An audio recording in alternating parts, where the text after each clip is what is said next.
we thank you for today, and we thank you for all days, especially day 60. As Edge once said, it's a beautiful day, don't let it get away. We have a great uncertainty in our world today, but with you, we have confidence in our future.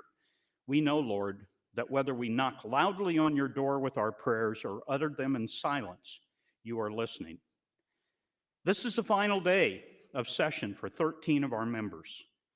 We thank you for your commitment that you've brought to the legislature by Senators Friesen, Greigert, Matt Hansen, Robert Hilkeman, Dan Hughes, Mark Coulterman, Steve Lathrop, Lindstrom, McAllister, Morfeld, Panzinbrook, Stinner, and myself.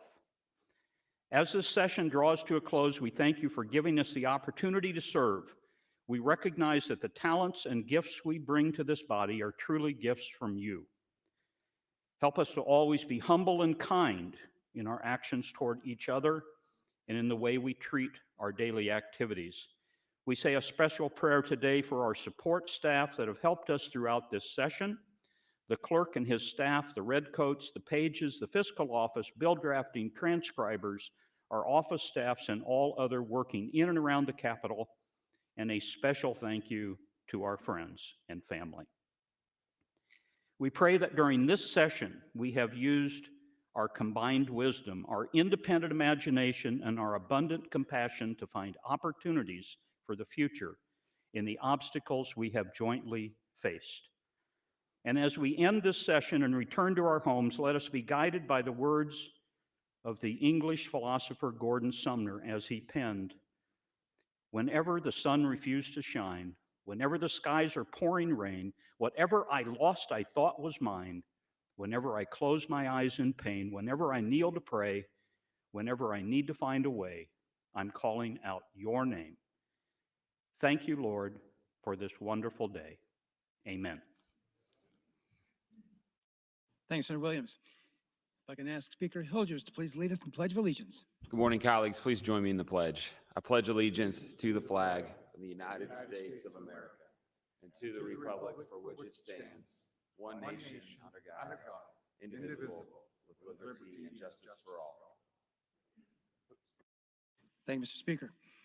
I call to order the 60th day of the 107th Legislature second session. Senators, please record your presence. Roll call.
Mr. Clerk, please record. I have a quorum present, Mr. President. Thank you, Mr. Clerk. Are there any corrections for the journal? I have no corrections. Thank you, sir. Any messages, reports, or announcements? I do, Mr. President. A bill read last Wednesday on final reading, LB 888, was presented to the governor that day at 2:40 p.m. Reference report referring LRs 438 and 463 to the appropriate standing committee for interim study hearings. I also have a communication from the executive board regarding the appointment of a special select committee, and it also acknowledges the membership of that committee. Mr. President, a series of communications from the governor. The first to the clerk, engrossed legislative bills 436, 450, 450A, 519, 698, 698A, 707, 717, 769, 780, 809, 809A, 820, 840, 863, 864, 887, 925, 925A, 964, 1015, 1023, 1112, 1112A, 1236, 1246, 1273, 1273A, engrossed bills 741, 741A, 750, 750A, 752, 752A, 800, 804, 804A, 848, 848A, 852, 902, 902A, 917, 917A, 917, 977A, 998, 1016, 1037, 1037A, 1068, 1068A, 1241, 1241A, and engrossed bills 29, 59, 75, 91, 691, 697, 697A, 705, 742, 779, 795, 807, 808, 824, 829, 851, 855, 856, 905, 908, 971, 983, 1007, 1024, 1024A, 1057, 1065, 1069, 1082, 1092, 1102, 1102A, 1124, 1137, 1147, 1148, 1165, 1178, 1184, and 1204. These bills were signed and presented to the Secretary of State on April 18. Second communication. Engrossed legislative bills 376, 376A, 598, 686, 792, 805, 805A, 843, 876, 888, 896, 896A, 921, 921A, 922, 922A, 927, 984, 984A, 1130, 1144, 1144A, 1150, 1150A, 1173, 1173A, 1218, and 1218A. These bills were signed and delivered to the Secretary of State on April 19, 2022. In addition, communication to the President and members. I have signed LB 376 and 376A. However, I'm sharing a structural concern that occurs in LB 376A. Section 1 of 376A appropriates $500,000 of home and community-based services APRA federal funds for FY 22-23. There are two references in Section 2 that appropriate and earmark $6,055,913. Finally, the personnel services limitation contained in Section 4 was placed in the Medicaid aid program. The appropriation in Section 1 will necessitate a deficit appropriation of the Department of Health and Human Services in the 2023 legislative session. The other items in LB 11376A also need to be corrected, but those changes can be made in the 2023 session. And finally, Mr. President, last communication of gross legislative bills 1261 was received in my office on April 13. The bill was signed on April 19. Sincerely, Pete Ricketts, Governor. And finally, acknowledgement of agency reports available on the legislative website. That's all that I have, Mr. President. Thank you, Mr. Clerk. While legislation in session, capable of transacting business, I announce that pursuant to Rule 4, Section 5B, the following legislative resolutions were all adopted. LRs 436, 437, 439, 440, 441, 442, 443, 444, 445, 446, 447, 448, 449, 450, 451, 452, 453, 454, 455, 456, 457, 458, 459, 460, and 461. All of those legislative resolutions were adopted. Member Senator Brandt would like us to recognize Dr. Jason Bespelek of Geneva, Nebraska, who serving today as family physician of the day. Dr. Bespelek is with us under the north balcony. Doctor, if you could please rise, I'd like to welcome you to the Nebraska Legislature.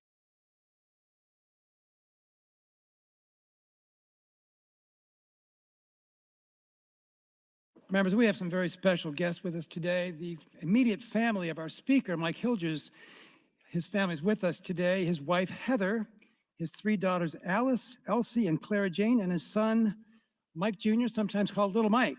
All those Hilgers family members. If you could please rise, I'd like to welcome you to the Nebraska Legislature.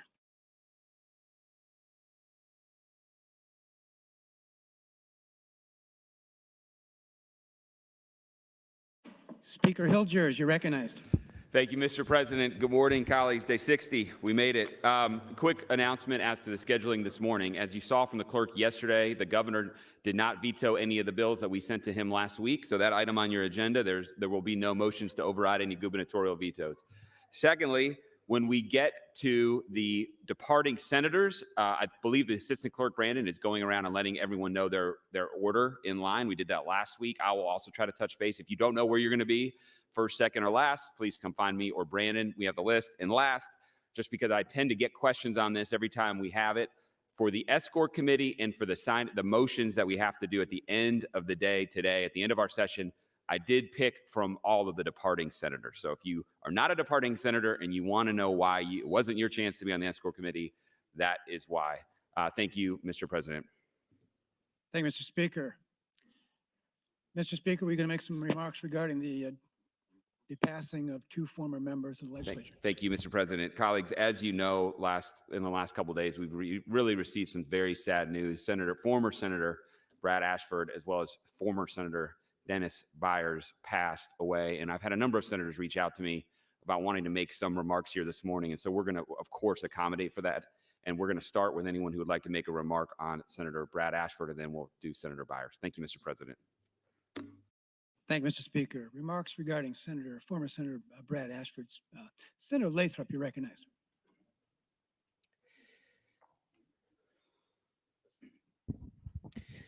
Thank you, Mr. President.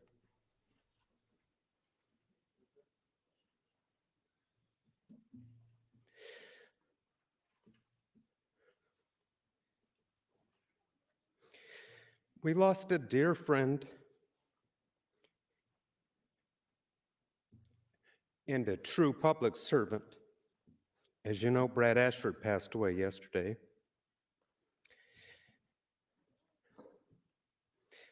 I was fortunate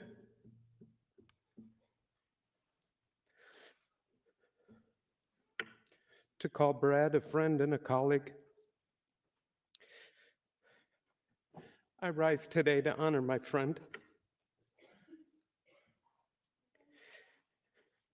Brad spent his adult life in service to the state and to the city he loved. His genuine love of the state of Nebraska and his hometown came through in every conversation. His decades of service included a tenure as a commissioner on the CIR, the Omaha Housing Authority, the Mecca Board, 4 terms in this legislature and 1 term as a congressman representing Congressional District 2. But his resume, while impressive, is not what set him apart from many elected officials. News accounts, the media, over the last day and a half, have tried to capture Brad Ashford in quotes from various friends and other elected officials. He was nonpartisan, a policy wonk, tenacious, a visionary, apolitical, and a social justice advocate. For me, it was Brad's thoughtfulness in the way he spoke and in the way he listened. Thoughtful in the way he included others in the legislative process. thoughtful in identifying common ground and building consensus. His thoughtful manner was precisely why he became an accomplished legislator. His accomplishments included the then novel turn-back financing of the arena in Omaha, juvenile justice reforms, his work on truancy, CIR reform, and in Congress, a bill to build an outpatient clinic at the VA Medical Center using a first-time ever public-private partnership. This is certainly not an exhaustive list. Brad loved this place. I know he cherished the time in Congress, but he loved this place. He loved the people he served with and those who worked here and supported his efforts. He loved this place because it was nonpartisan. He loved the issues and he loved the process. Today, it seems appropriate to share some of Brad's sentiments as he left on day 68 years ago. He spoke then, as many will later today, as a term-limited senator at the completion of 16 years of service.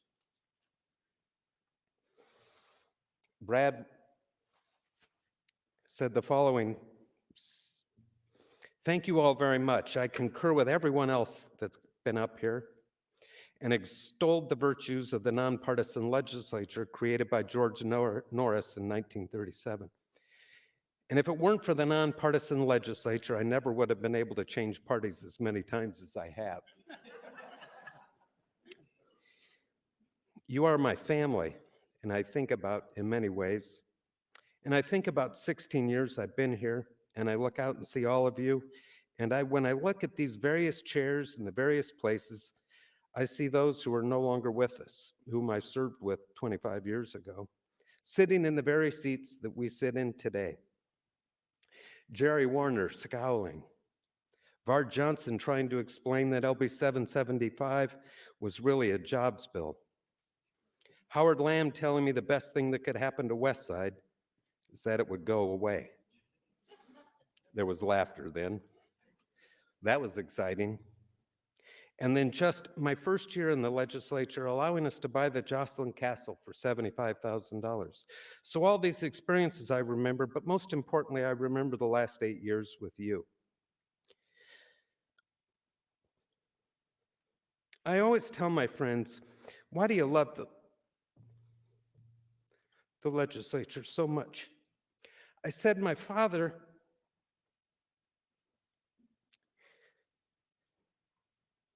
find my place. My father used to take me to the state basketball tournament as a youth. And obviously in those days, the tournament was in the Coliseum.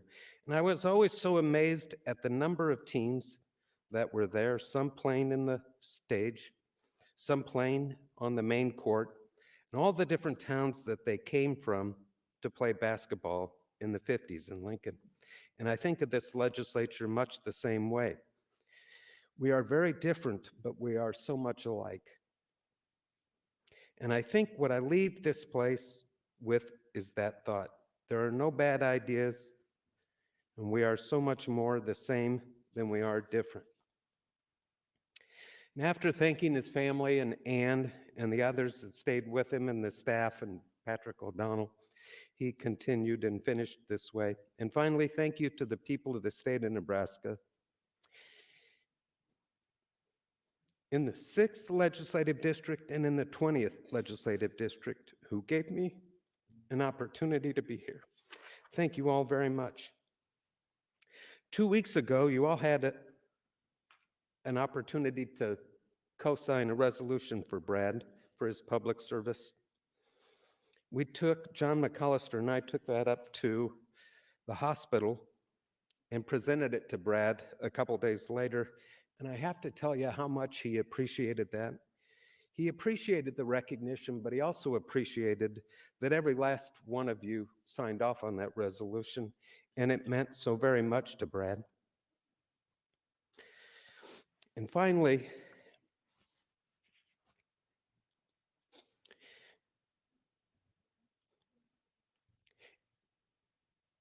In 2007, I came here as a brand new senator. Brad was a friend and also a seasoned senator. He had already served 8 years in this body. And I asked him, how do you do this? It wasn't on the first day, but it was after the bills started coming, and I didn't know, should I be careful about my votes? How should I traverse the political field that is a political body? And Brad responded with a philosophy that really exemplified his approach to public service. He said, you do the right thing and you land on your feet. There is a lot in Brad's philosophy that he shared with me. He did what he thought was right. He trusted the voters he represented. And while he was knocked down in some contests, he remained thoughtful and optimistic and landed on his feet. Thank you, Mr. President. Thanks, Senator Lathrop. Additional remarks regarding Brad Ashford. Senator McCollister. Thank you, Mr. President, and thank you, Senator Lathrop. Brad was my friend of 65 years, 65 years. His mother was our den mother in Cub Scouts. We went to the same church. And of course, we now live in the same neighborhood. I'm like 4 houses away from Brad. And of course, we attended the same high school, Westside High School, where Brad is in the Hall of Fame. Justifiably so. Brad was a giant, a gentle giant, absent-minded professor. That's the best way to describe Brad, but a policy wonk 100% through and through. I love Brad. I, of course, succeeded him in District 20, and perhaps we share some of the traits. But Brad was a great friend. I'm going to miss him, and I wish him well wherever he is. Thank you. Thanks, Senator McCollister. Remarks regarding former Senator Denny Byers. Senator Dorn, you're recognized. Thank you, colleagues, and thank you for those kind words for Senator Ashford. As many of you know, I've been visiting with you about the health of Denny Byers over the last several weeks, and he passed away last week, and yesterday was his funeral. He died peacefully at his home in Beatrice and was laid to rest yesterday in Beatrice. Denny was a development officer and governmental affairs director with a Martin Luther home, now Mosaic, where he found his passion in advocacy for persons with developmental disabilities. Denny dedicated much of his life to public service. He was grateful to the people of Beatrice and Gage County for allowing him to serve and was elected to various positions 11 times. He proudly served in elected office for 38 years over the course of 7 decades as a Justice of the Peace, Beatrice Board of Education member, and most recently on the Gage County Board of Supervisors until his passing last week. He was Gage County's longest serving Nebraska State Senator from 1988 to 1994, and then again from 1999 to 2006. Denny was appointed to the legislature in 1988, elected 2 years later, and served until 1994. He then was elected again as a state lawmaker in 2000, serving until he left the legislature due to term limits in 2007. While a state senator, Denny Byers served as vice chairman of both the Education and the Health and Human Services Committee. He was known as an advocate for those with developmental disabilities and worked for Mosaic while he was serving as a Nebraska lawmaker. He was also influential in helping to establish the public health system in Nebraska using settlement funds from tobacco companies distributed to the states along with dedicated state funding. He viewed his service as an opportunity to help others and promote the community he loved, and he cherished the relationships he built along the way. More than anything, Denny enjoyed being out and about in the town he loved, flashing his smile, shaking your hand, and sharing an encouraging word to brighten your day. He was once asked, if you could live anywhere else, where would that be? His reply was, Beatrice, I want to be able to walk down the street and see and visit with the people I know.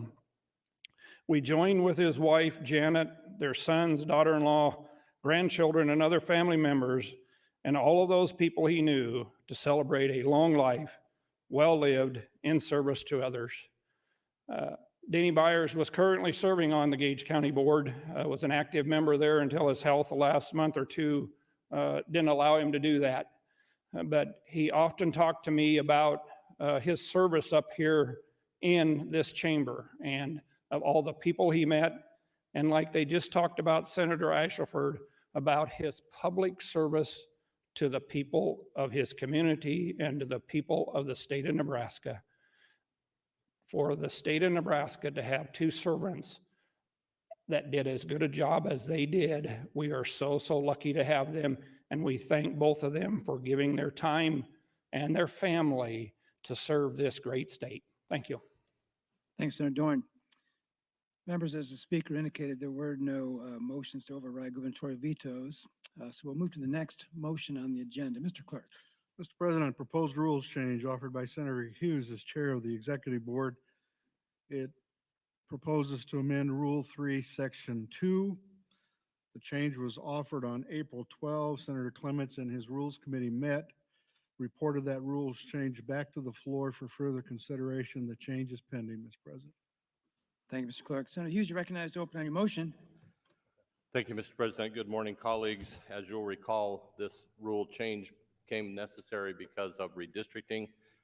We moved District 36, District 36 from the third caucus into the first caucus. We have done that in statute. Now we need to make that a rules change for the rules of the legislature. I would certainly encourage a green vote. Thank you, Mr. President. Thank you, Senator Hughes. Is there any discussion on the rules change motion? Senator Clements. Thank you, Mr. President. I think Senator Hughes misspoke. The rule changes District 36 from the third caucus to the second caucus. Senator Hughes, would you answer a question? Senator Hughes, would you yield, please? Of course. And Senator Hughes, did you mean to go to the second caucus? I did. My apologies. Thank you. Thank you, Mr. President. Thank you, Senator Clements and Senator Hughes. Any further discussion? I see none. Senator Hughes waives closing. Question for the body, the adoption of the Senator Hughes's motion regarding a rules change. Those in favor vote aye. Those opposed vote nay.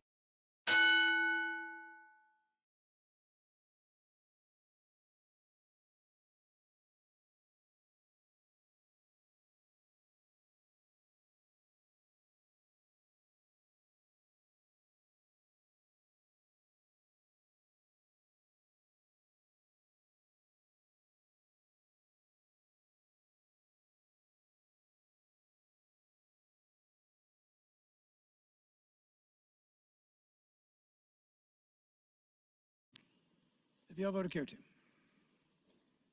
Record, please. 45 ayes, no nays, Mr. President, on the adoption of the proposed rules change. The motion has been adopted. Proceedings to legislative resolution. Mr. Clerk. Mr. President, Senator Breese offered LR 462. It expresses the legislature's, it honors the Darren K. Kroll for making the ultimate sacrifice while serving as a volunteer fire first responder. Thank you, Mr. Clerk. Senator Breese is not in the chamber today. Senator Merman, I understand you're going to handle this issue for us. Senator Breese, you're recognized. Thank you, Mr. Lieutenant Governor. When Senator Breese called me yesterday and asked me to read this resolution, I was very honored to do that. There's several large families referenced in the resolution that all grew up in Glenville and the town that I'm from. So I've known these families for many, many years. And I'll read Resolution 462. Whereas on Thursday, April 7th, 2022, Elwood Fire Chief Darren D. Kroll was killed in a motor vehicle collision on Nebraska Highway 283, approximately 8 miles north of Arapahoe, Nebraska, while responding to a large wildfire which burned over 35,000 acres and whereas Chief Kroll was born to Gary and Glenda Kroll on December 19th, 1967 in Hastings, Nebraska. Chief Kroll grew up in Glenville, Nebraska, graduated from Sandy Creek High School in 1986, and subsequently joined the Glenville Fire Department. And whereas Chief Kroll married Cheryl Stoley on March 9th, 1990, the couple was blessed with three beautiful daughters, Tessa, Christina, and Roxanne. Chief Kroll was also served the military, and for a portion of his duty was stationed in Oklahoma. And whereas Chief Kroll and his family later moved to southwest Nebraska, where he worked for Aurora Co-op. And whereas Chief Kroll dedicated 36 years to serving others as a firefighter and EMS provider. Chief Kroll served as fire chief in the Nebraska communities of Overton and Elwood for a combined 18 years. Chief Kroll lived his life fully dedicated to helping, teaching, and serving others. Chief Kroll was summoned to countless emergencies where he had to drop everything he was doing in his personal life to become an extraordinary volunteer first responder who ran towards danger, not away. Chief Kroll was tough enough and selfless enough to put in a full day's work and then be ready for more. And whereas Chief Kroll is survived by his wife, Cheryl Kroll of Elwood, daughters Christina with husband Christopher Davison of Bertrand, Nebraska, Roxanne with husband Brad Beek of Aurora, several grandchildren, parents Gary and Glenda Kroll of Glenville, sisters Michelle Harm and Amy Kroll of Glenville, and numerous other family members and friends. And whereas Chief Kroll was preceded in death by his daughter Tessa Sad and grandparents, now therefore be it resolved by the members of the 107th Legislature of Nebraska, second session, that the legislature honors Darren D. Kroll for making the ultimate sacrifice while serving as a volunteer first responder, that the legislature offers its condolences to the family of Darren D. Kroll, that a copy of this resolution be sent to the family of Darren D. Kroll. Thank you, Mr. Lieutenant Governor. Thank you, Senator Merman. Members, you've heard the presentation of the resolution. Those in favor of the resolution vote aye. Those opposed vote nay.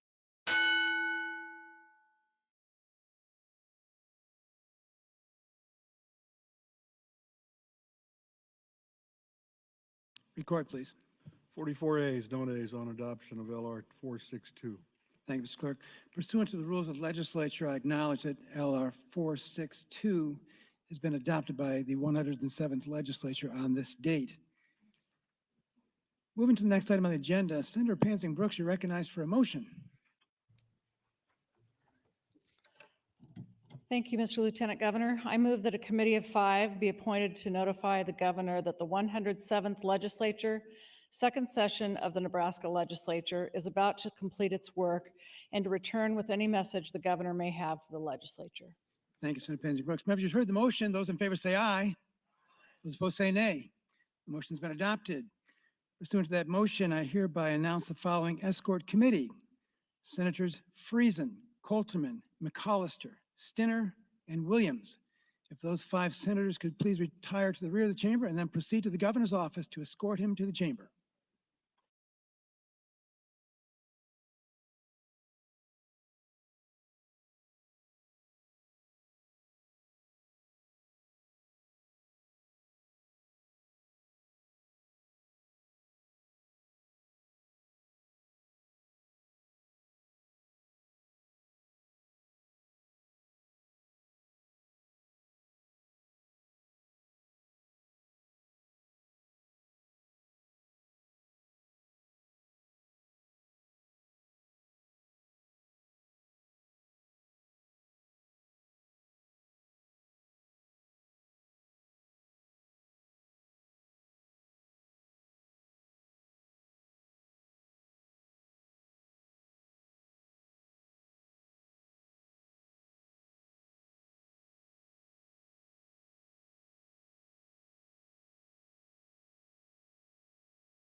Mr. Sergeant at Arms, you're recognized. Mr. President, your committee now escorting the governor of the great state of Nebraska, Governor Pete Ricketts, and First Lady Suzanne Shore.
Members of the 107th Legislature and distinguished guests, I present to you the Governor of the great state of Nebraska, Governor Pete Ricketts.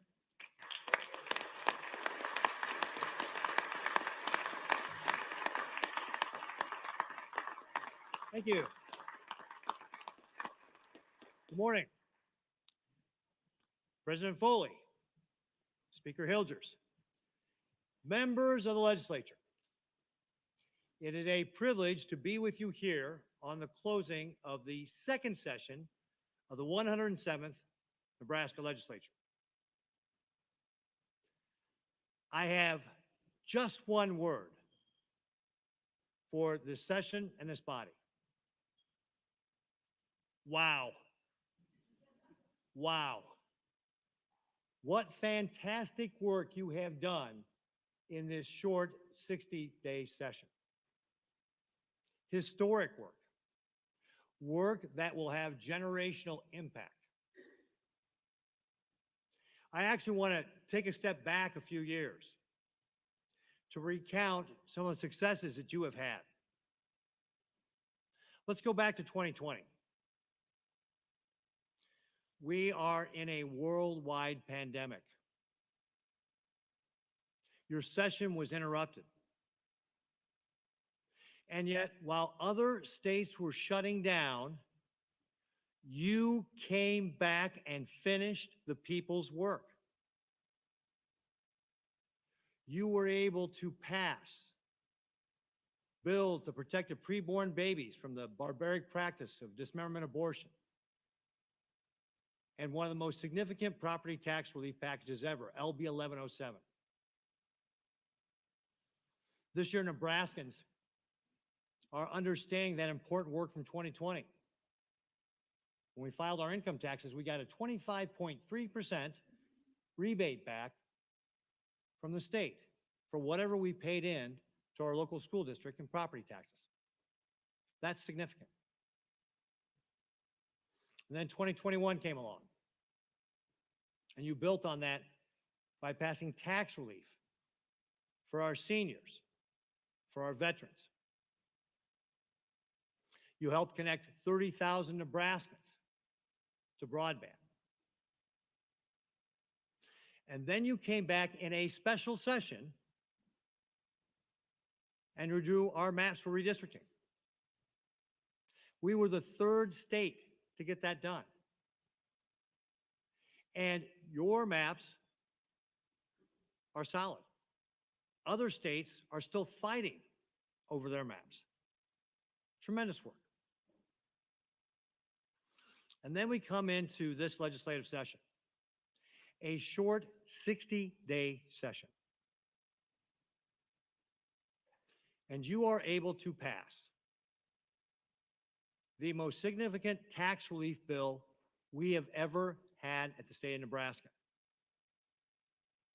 You built upon the tax relief in 1107.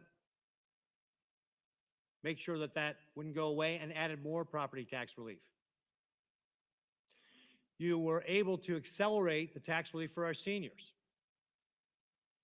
And you were able to provide income tax relief for our individuals and our businesses. Now, working together, we've been able to provide $4 billion in property tax relief through my administration. This bill, LB 873, will provide another $3.4 billion in tax relief by the year 2027. Folks, this tax relief bill,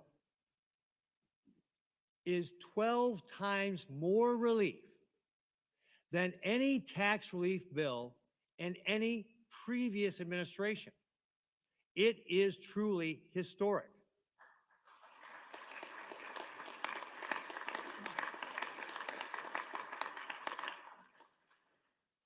But wait, that's not all.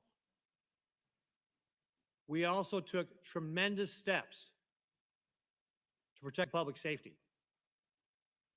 You all passed bills that will make investments in our law enforcement training academy in Grand Island so that we can continue to train our law enforcement officers here in the state and make sure they get the proper training they need to serve the public. You invested in our Nebraska State Patrol Crime Lab so that we can help bring justice for those victims of crime. You established reciprocity for law enforcement officers in other states so that they can come work to protect the public safety here. You waived college tuition fees for law enforcement officers who are attending our state colleges or our community colleges. And you provide tax relief to retired law enforcement officers who are paying for their own health care. In addition to that, you set aside $175 million to replace our Nebraska State Penitentiary. And while you didn't give us the authorization to move forward, you have set aside the money. And a future legislature will either have to replace the Nebraska State Penitentiary or, I believe, invest millions more in updating an antiquated facility. But all that together, it represents historic investments in public safety. I can't think of another time when the legislature has done more to invest in public safety than in this legislative session. And then you went on to invest in our water resources. The speaker in a Star Wars project will help make investments at Lake McConaughey for a marina there, expand the marina at Lewis and Clark Lake, Convention Center and Lodge, Niobrara State Park, and begin the work on a lake between Lincoln and Omaha that will not only create wonderful amenities, but will also help us store more of our water here in the state. These investments will have generational impacts and help us attract and retain people in our state. Also importantly, you gave the state the authorization to move forward on the Perkins County Canal project. This is vital for us to protect our water resources. We must build this canal and reservoir system to assure that water from the South Platte River will continue to flow to Nebraska in the non-irrigation season. The state of Colorado has already announced their intention to take every drop of water that they legally can. If we do not have this legal resource, they will take it all. And folks, we can already see the importance of this today here in Lincoln. Just recently, the city of Lincoln asked consumers to conserve water usage because of the drought we're facing. Can you imagine how much more difficult that would be if we were not receiving that water from the South Platte River? It will be important for future legislatures to fund the completion of this project to assure that we can continue to get the water out of the South Platte River that we need not only for drinking water, but for irrigation, power generation, and to protect the natural environment. A fourth historic effort is the work you did with regard to ARPA. $1.04 billion that you allocated to our state to be able to help us grow. That money will help contribute to the overall efforts to revitalize North and South Omaha. $255 million. Another $194 million for other underserved communities across the state that will invest in economic development, housing, financial literacy, and other projects to help our state continue to grow. You made investments in our community colleges so we can train our workforce and the next generations of Nebraskans to take the jobs that we have. And you've invested in numerous other projects. And one of the ones I think is going to be so important for our state is increasing what we're paying people in 24/7 facilities so they can continue to serve citizens here in Nebraska. Any one of these by themselves will be historic. But you have accomplished all four and many others, but four particularly with generational impacts and a historic nature in a short 60-day session. You should be very proud of the accomplishments you have made to pull this all together, to work together, and get these bills to my desk.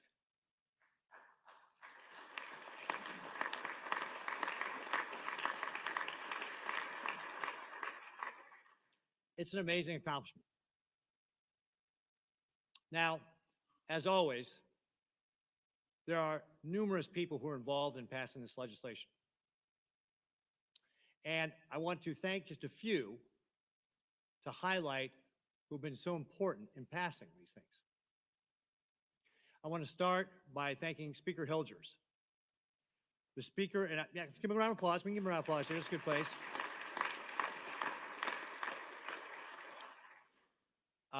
The Speaker and I have had a wonderful working relationship. It's been great cooperation between his office and my office to be able to work on all these different pieces of legislation. And I appreciate the time, effort, and energy he has put in.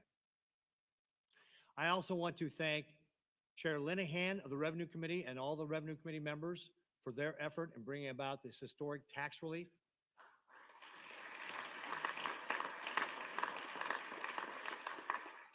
And not only was it Senator Linehan, but also we had other senators who were part of crafting that bill that could get to my gifts. Senators Breezy, Senators Friesen, Senator Hughes, all had a hand in crafting that bill, as well as the Senator Linehan and Speaker Hilgers. So I appreciate all your work in getting that done.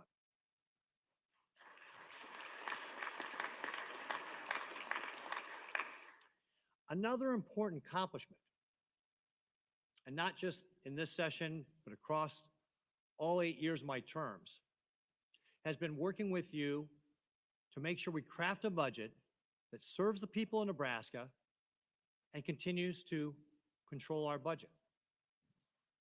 And The man who was in charge of the Appropriations Committee for the last 6 years, Senator Stinner, has done a phenomenal job. We have worked, yeah, give him a round of applause.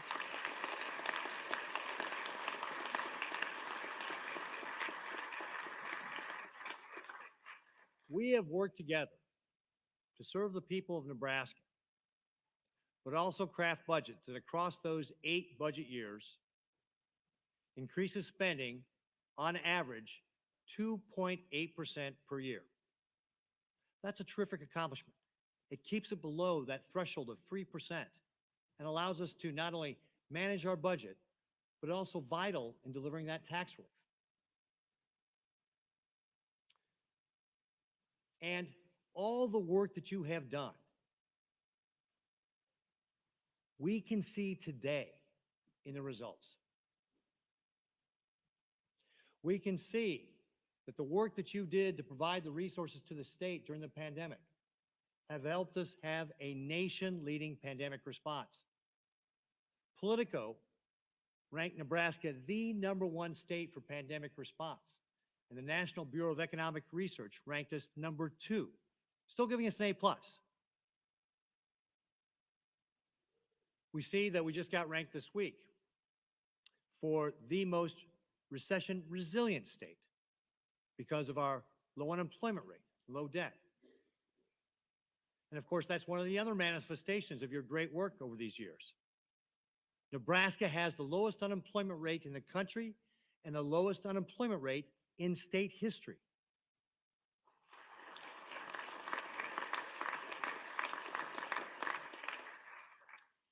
In fact, we have more Nebraskans employed today, 1,037,000, than we have ever had employed in our state history. Nearly 20,000 more than pre-pandemic. And when you have Nebraskans employed and low unemployment rate, that means there's opportunities for Nebraska families. This is why the Annie Casey Foundation ranks Nebraska the #2 place for children's economic well-being. That makes sense. Parents have jobs, children are taken care of. That's part of the accomplishments. And we also see the strength of our economy reflected in the revenues we're collecting here at the state. When we adjourned sine die a year ago, we had a forecast. Since then, the forecasting board has raised that forecast by over $1 billion for this 2-year biennium. And folks, through 3/4 of 1 year of that 2-year biennium, we have already collected $757 million above that forecast toward that $1 billion. And that's how we can provide the tax relief and still make all the investments we talked about in public safety and water and all the other projects we discussed. When you all steward this state well, we see those results. Now, there's several other people I'd like to thank. In my team, we have numerous people who have worked hard throughout the years to be able to serve Nebraskans, and especially during the pandemic. We had people working very, very hard, around the clock, literally, to respond to that pandemic. We had a number of people who were working with you as we crafted legislation for this session, this historic session. I've got wonderful cabinet members. I've got wonderful people in our agencies. It would take far too long for me to name all of them. But there are several that I do want to mention. First, I'd like to mention my Chief of Staff, Matt Milberger. He is only 40 years old, and he's essentially the Chief Operating Officer of a 13,000-person organization. He's a phenomenal talent, and he has worked to ensure our operations run smoothly and to make sure state government continues to serve people. Can we please give him a round of applause, please?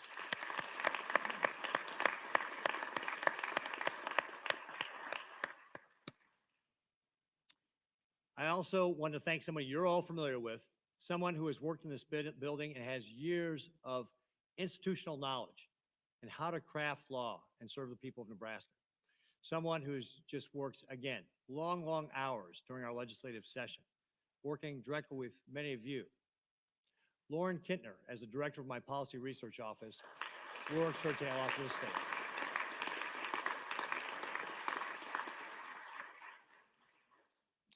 And finally, there's another young man who has stepped up into the role that he just does a wonderful job.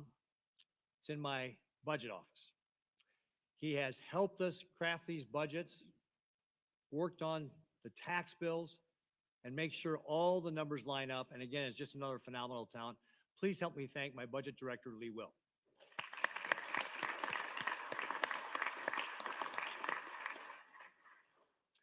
And of course, I would not be able to be governor if it wasn't for the love and support of my lovely wife, Suzanne Shore, our First Lady. Can we please give her a round of applause?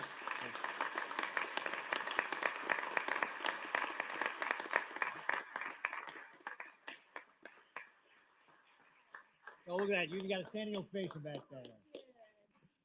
That's awesome. Thank you. All this success is always a team effort.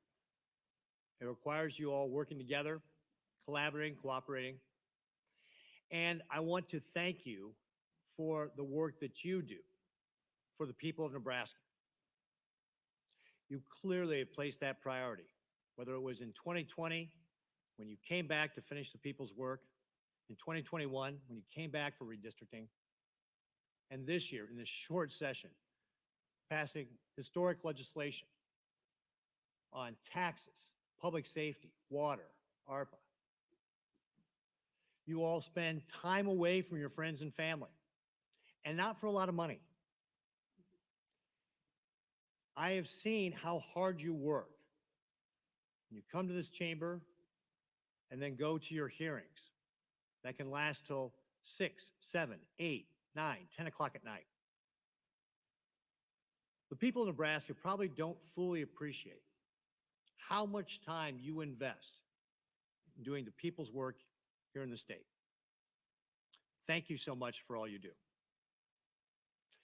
We have 13 members that will be leaving us, leaving this body.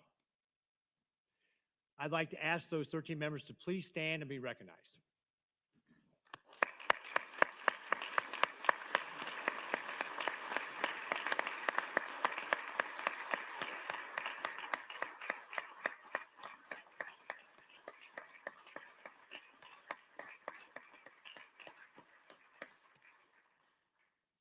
As you leave, you can take great satisfaction knowing that you were part of a legislative body that truly passed historic legislation. Once again, thank you all for what you do for the people of Nebraska, the sacrifices you make, the hard work you put in, and congratulations on the great success that you have had in this historic second session of the 107th Nebraska Legislature. God bless you all in your work, and God bless the great state of Nebraska.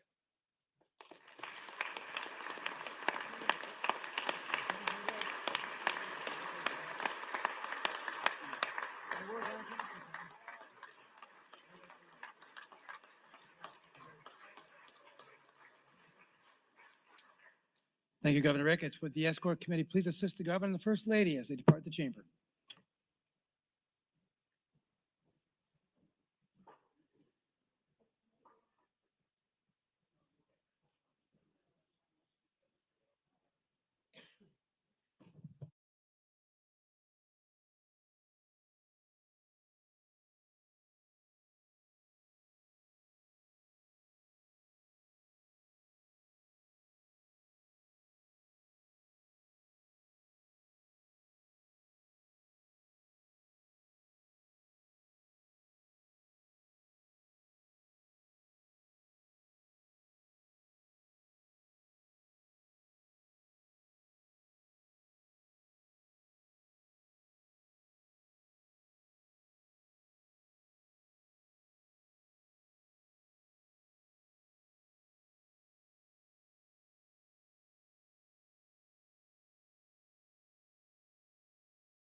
Members, as we prepare to resume, I'd like to announce that Senator Halloran has some guests visiting today. We have with us 62 senior government students from Minden High School, Minden, Nebraska. Those students and a couple of teachers and sponsors are with us in the North Balcony. Students, if you could please rise, I'd like to welcome you to the Nebraska Legislature.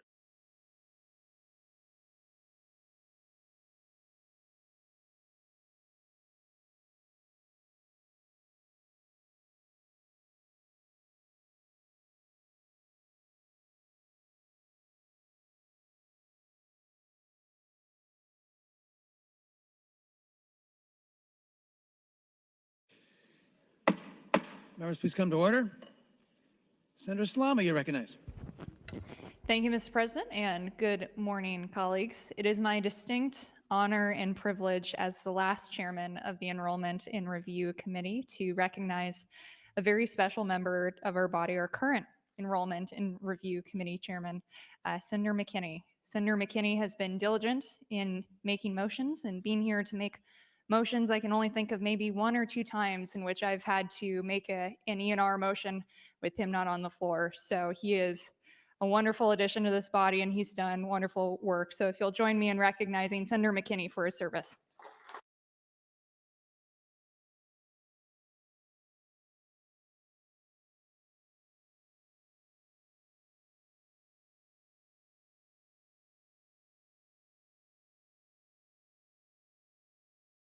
Mr. Speaker, you're recognized.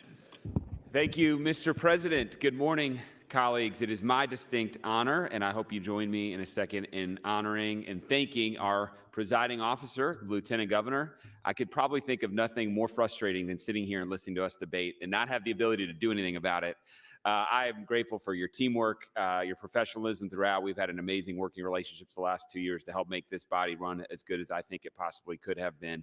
And so if you would all join me in thanking our presiding officer, Mike Foley.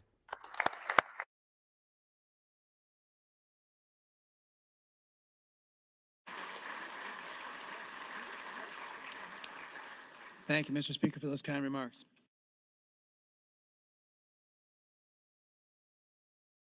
Senator Hughes, you're recognized.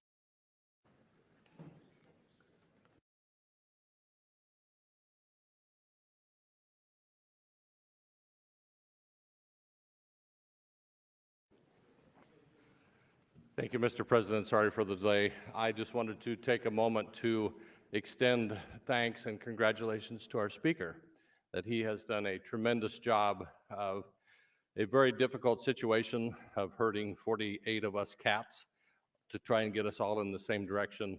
I've had the privilege of working very closely with Speaker Hilders on a lot of other issues, not scheduling bills, so don't blame me for that. But he's done a great job, and he certainly deserves our thanks. Thank you, Speaker Hilders.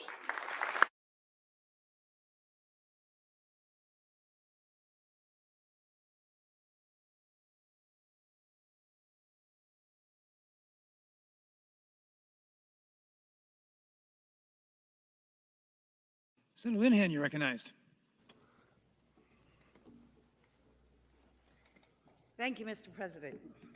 So it's my honor today, because Senator Lindstrom wasn't with us last week, to honor him.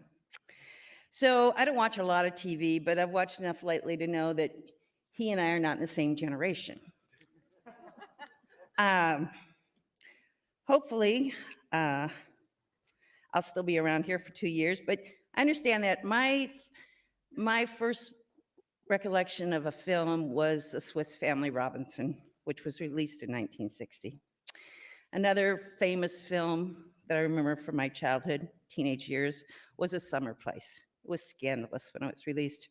And my generation's heartthrob was Troy Donahue, whose glamour shots look strikingly familiar to Brett Lindstrom. Google it, I promise. So I'm going to try to do another thing my generation has problems with sometimes. See if I can do this. And I actually thought of this before your speech. Oops.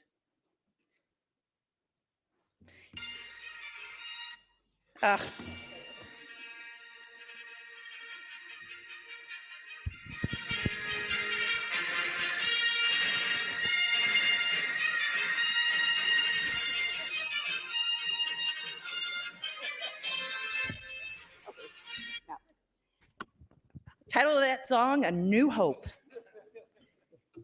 Star Wars.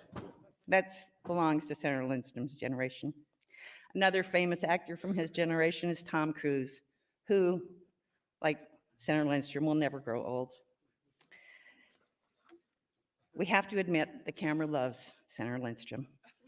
But besides Senator Lindstrom being Mr. GQ, he embodies the abilities of a successful legislature. Elected in 2014, he committed himself to the goal of not taxing Social Security. Starting in 2015, he brought a bill that would have phased out Social Security tax in just 5 years, but that bill did not make it out of committee. Again, he tried in 2016. Also, bill didn't get out of committee. In 2017, he tried again. That bill faced the same fate. He kept at it in 2018, passing a bill that began to address the issue.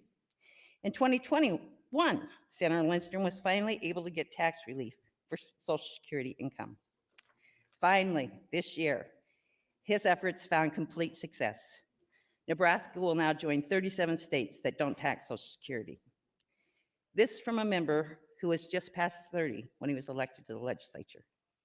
He understands to get big things done in the legislature, it often takes many, many small steps.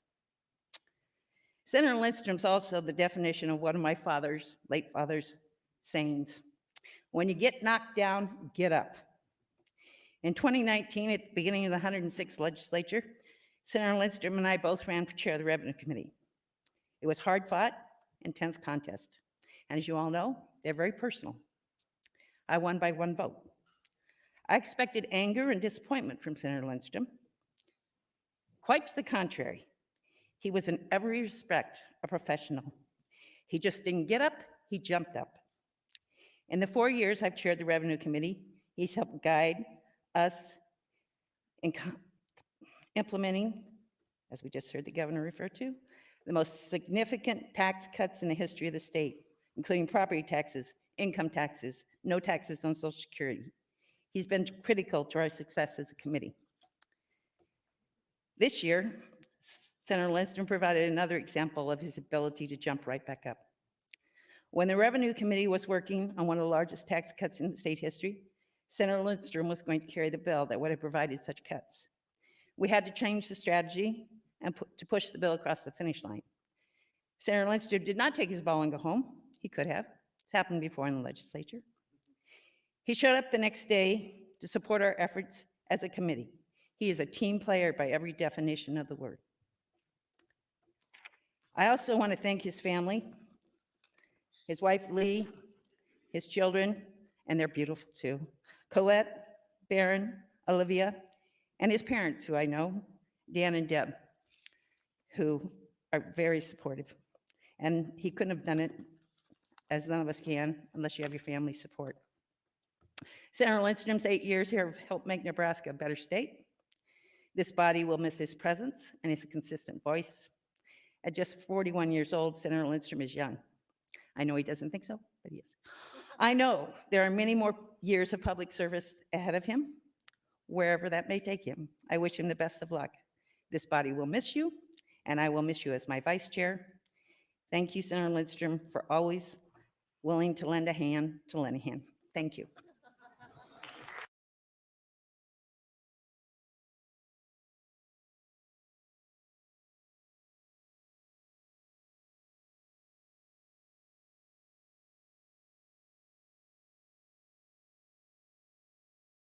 Thank you, Senator Linehan and Senator Lindstrom. Colleagues, we are now going to do the farewell remarks. When you are called, please come up to the clerk's desk to make your remarks. First is Senator Lindstrom. Senator Lindstrom.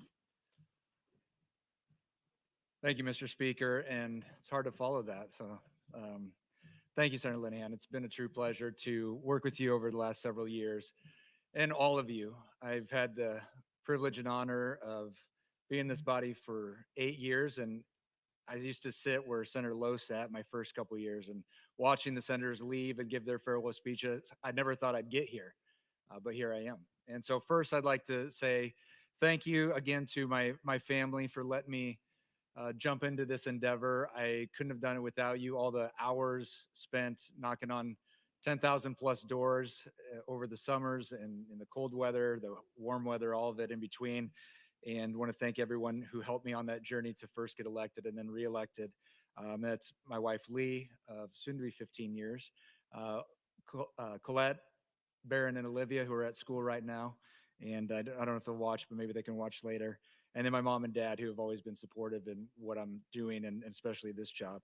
I've had a lot of different opportunities as a state senator, both to serve as a chairman and vice chairman, Banking, Commerce, and Insurance, vice chair of Revenue Committee, vice chair of Retirement Systems. And so the folks that have worked on that staff, as my staff, Bill Marino, Jan Foster, when I was on the Banking Committee, Mitchell Clark, Tim Dewey, Sam Truffle, Sam Pines, who have served as my administrative aides over the years. And one of the things I encourage them to do is if they ever had an opportunity to become a legislative aide, to seek that out. And I'm happy to report that a lot of those folks have become legislative aides with some of the members here in the body to this day.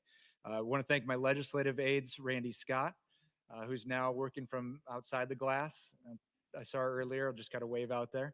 And then Chris Adelka, who's been with me the last several years, who originally served on Revenue Committee. I apologize to the Revenue Committee. I took a good one from you and took her on under my administration. I want to thank everyone up here who's helped us look good from time to time, and all my staff who has helped me look good. When I first came to the body, I was pretty quiet, and I tend to be relatively quiet on the floor. I like to do my work behind the scenes and have the one-on-one conversations before we ever get to, as we all term it, define it as prime time. But I had the opportunity to sit there for a couple years and watch Senator Chambers and watch the other senior members work on legislation, and got to observe what I thought was right and how people could accomplish those things. And I always found the most effective members of the body were the ones that engaged not on a political basis, but on a policy, and trying to interact with individuals. As we know, as Nebraskans, we're all 1 degree of separation. Probably in the crowd right now, we're half related anyway. And I can tell you that's true no matter where you go in the state. And so relationships matter. And I think as a senator, what was very important to me was no matter what topic, no matter what issue, no matter if it was coming down on who is going to be a chairman or not a chairman, we're all in this together. There's 1.9 million of us in the state, and we're all in this together, no matter if we're Republican, Democrat, urban, rural. And it's vitally important, especially in this body and the uniqueness of this body, that we come together and work on the big issues. And so I've been very proud of the fact that over the last 8 years, I've hopefully, as the feedback and the senators that I've worked with, you felt that I have been that. I've been that voice. I'm somebody that you can work with, and I hopefully can do that here in the future as well. But I've really appreciated the opportunity to just serve the district, District 18, both as it originally was and even through the redistricting, for them to take a chance on me when I was very new in the political world, had never served in any political office, and they took a chance on me. And one of those issues was when I was knocking those doors, as you all know, and you have your 15-second elevator pitch, was the ending the tax on Social Security income. And it took several years, but persistence pays off. And I want to thank everybody in this body for encouraging me and ultimately your vote to accomplish that goal. It was very important to me. And so thank you for doing that, amongst other things. You know, when I first got down here, I think I passed one bill and I thought, wow, I don't know how I'm going to do this. I don't know if I'm too good at this job. But again, you learn the ropes, you learn how to interact. And I think when it's all said and done, I'll have worked and passed about 60 plus bills that I've brought. And it's on a lot of different issues that I never thought I'd be involved in. Working with the different members down here. School funding, never thought I'd be involved in that. The opioid epidemic, never thought I'd be involved in that. Nurses and everything that kind of came through the experience. And so finally, again, just thank you to the state of Nebraska. Thank you to District 18 for allowing me to serve you. I look forward to maybe have an opportunity to do that again. And just want to again say thank you to all my colleagues, past, present, and all the members that I've served with, and then the state of Nebraska District 18. So thank you. It's been a privilege to serve you the last 8 years. Thank you.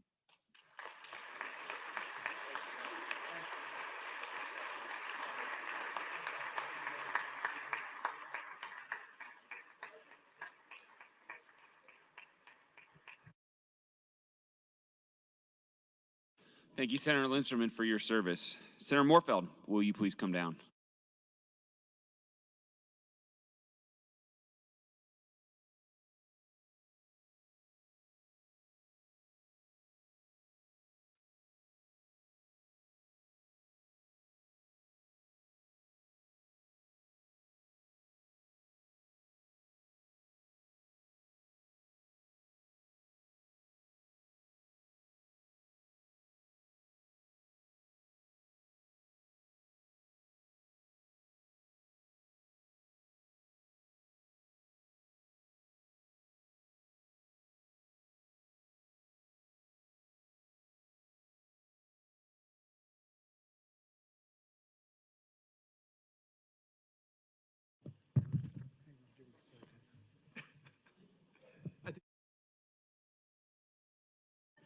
Test, test. Can you hear that?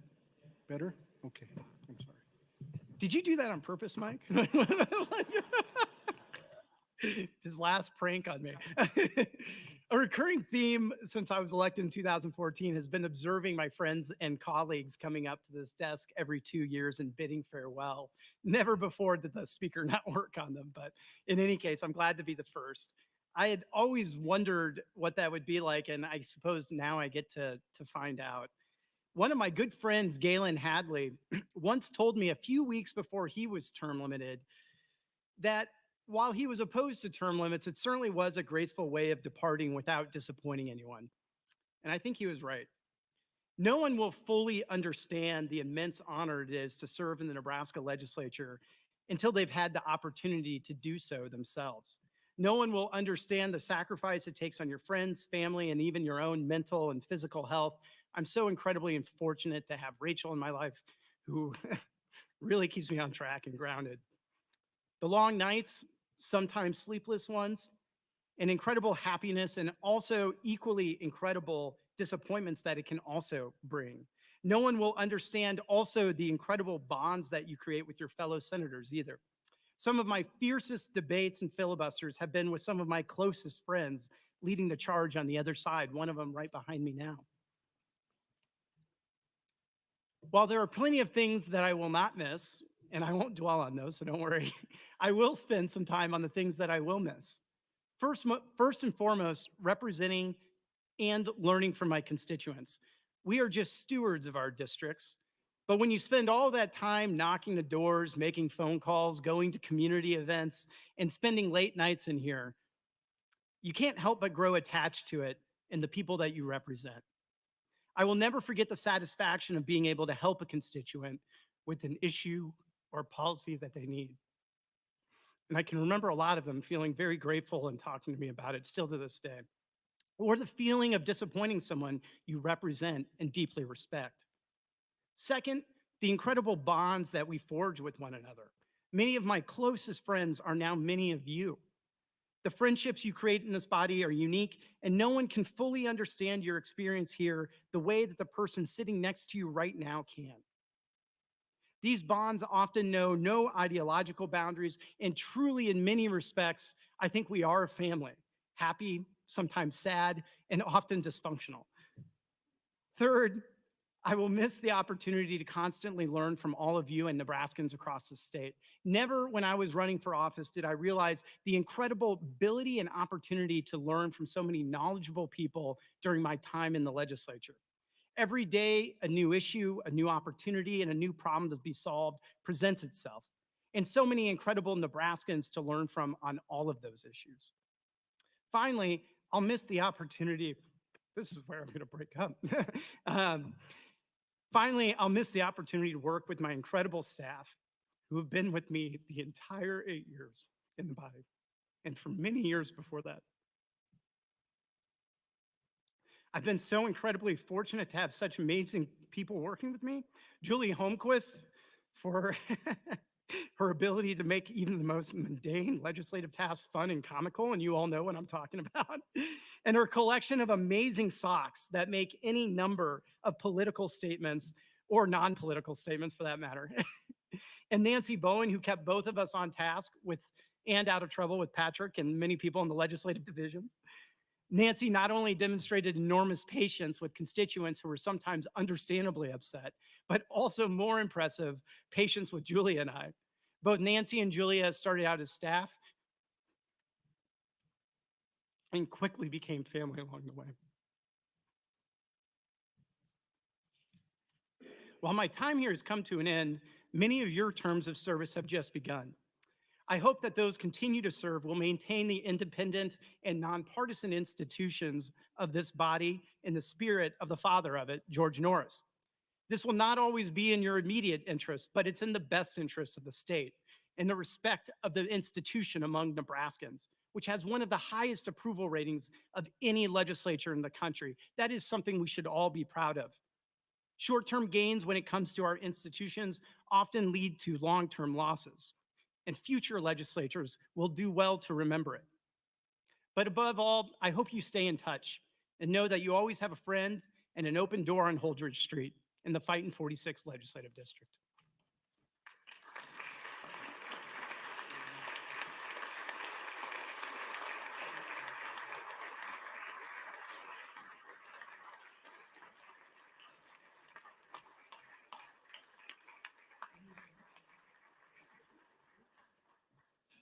Thank you, Senator Moorfeld, for your service. Senator Gregor, please come down.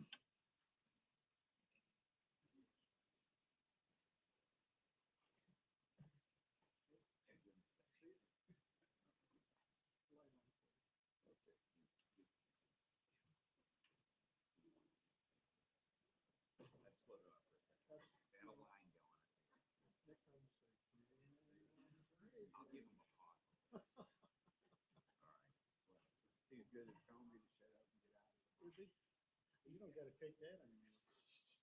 For about an hour. We'll give him a nice review. Right. Yeah.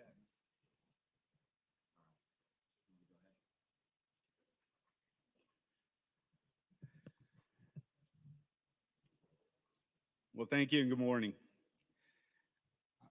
This has been a day of thank yous, and it's going to continue with this address.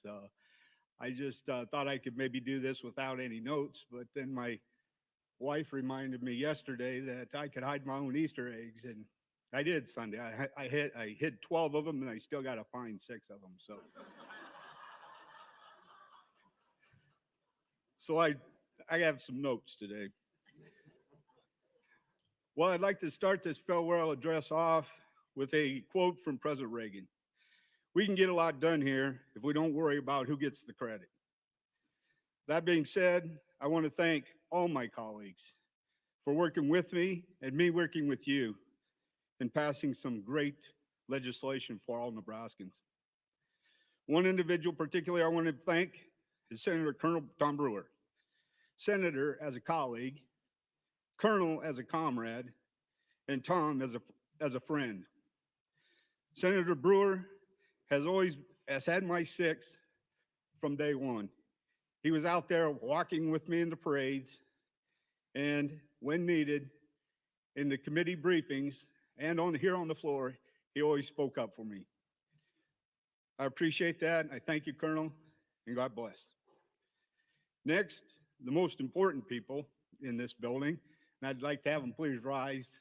They're up here in the south balcony, I think it is over there.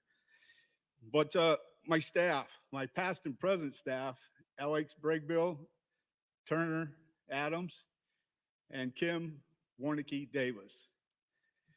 I can't thank them enough for their dedicated service. To Alex and Turner, who always kept me in the right place at the correct time and provided our constituents with the best communications possible.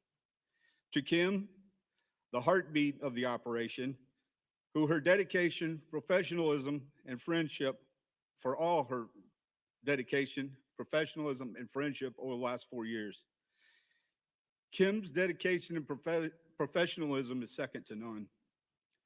Kim will be retiring after 40 plus years of service in this state capitol. Please help me give her a round of applause.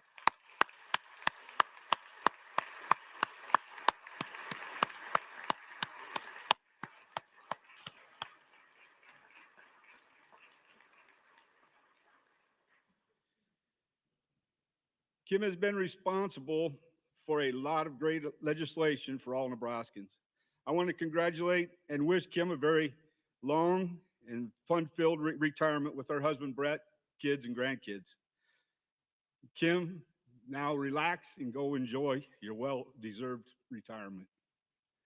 Lastly, thank you to my wife, kids, family, and friends for all their support over the last 4 years. One cannot even come close to success without family, and I've had the best. Finally, before I sit back down, I want to leave you with this. I have never prayed over this legislature, but I will promise you this.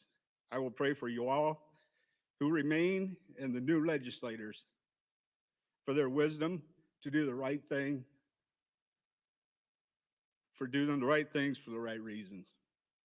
Also, For those of you who fish, my wish to you is for tight lines and calm winds. Take care, everyone. Thank you. God bless y'all.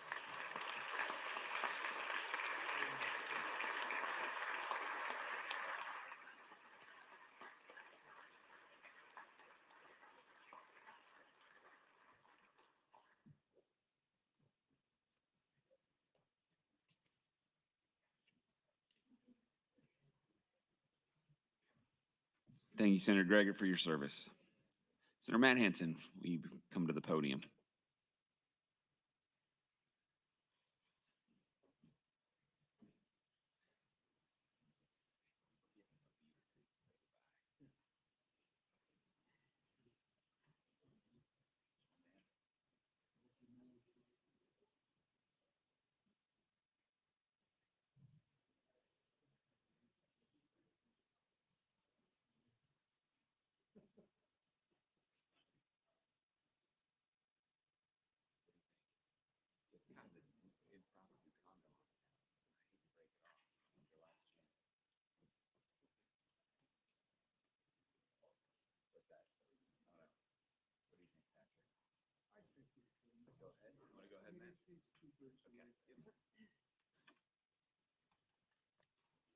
Senator Hansen.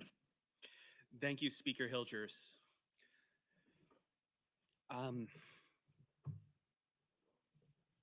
Thank you all. So first, let me say that when I was writing this speech, it began solely as a list of names of people I wanted to thank, and a long list at that. I know I will not be able to thank everyone I should, so let me just say at the beginning that everyone who's ever helped me get to this point in my life, who's ever knocked a door, testified on a bill, sent me a kind note, thank you. You mean more to me than I ever can truly convey. Let me also thank the people of District 26 in Northeast Lincoln for believing in me and giving me a chance to represent you for the past 8 years.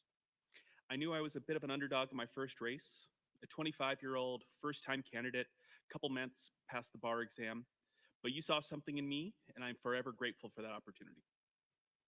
Getting to work on the policy of the state of Nebraska has been a true joy, and I'm hopeful that I've repaid that honor through my service and votes over these past 8 years. Next, I'd like to thank my family, to my mom and dad, Dave and Mary Kay, and my sister Marie. Thank you too for believing in me and supporting in me throughout this adventure. I'm grateful that you supported me both in becoming the person I am and supporting my career, especially that first campaign. One of my dad's favorite things to share over the course of my serving the legislature is that I've gone from being recognized as Dave's son to he's gone to being recognized as Matt's dad. So Mom and Dad, with the level of service and altruism that you two show, I'm honored to be compared to you like that. Over the course of my tenure here, I've been lucky to work with a number of wonderful staffers, all of whom I owe a debt of gratitude and who've contributed and taught me something in their own way. Amanda Johnson, starting off with me on day one, you created so many of the norms and traditions of our office that we still carry to this day. The longer I serve, the more I appreciate all the behind-the-scenes work that I now recognize you must have done during those two sessions. Kate Gottsteiner, at a time of changing staff and shuffling duties, you were able to come in and build upon the team and build upon the foundation that Amanda and Joey had started. Thank you. Keenan Roberson, at a time of unprecedented challenges during 2020, you kept our office engaged, connected, while also lively and cheerful. I'm so delighted that we got to know you and work with you during your brief career stop back in Nebraska. Maggie English, our newest member of the team. You are just a shining example of empathy and compassion, and your sense of humor is unrivaled. I'm so glad we've got to work for you for the past year. Tom Green, and they're all in the back of the balcony if you want to point and look. Tom Green, thank you so much for your service as my committee counsel. The state of Nebraska does not truly know how lucky they were to have you serving the Business and Labor Committee during the start of the pandemic and the amount of people you helped during that stretch alone. Given your close to 2 decades of service to the legislature, I am felt lucky to have your counsel and your guidance.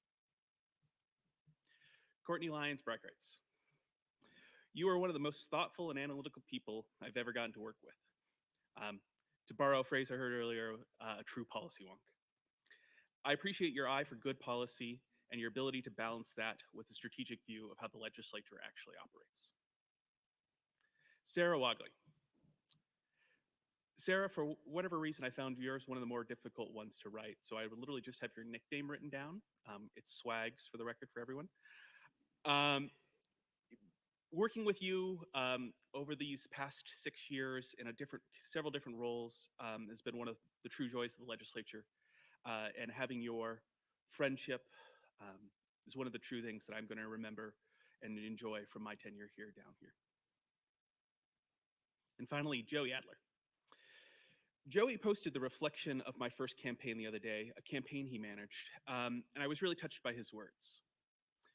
I was really reminded that how back in 2013, we were both just two underemployed 20-somethings who decided that if we worked together, we could truly make a difference.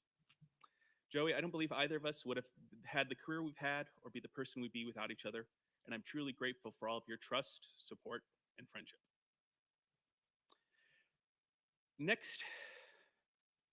Next is a thank you to my legislative mentors, Kate Bowles and Sarah Howard.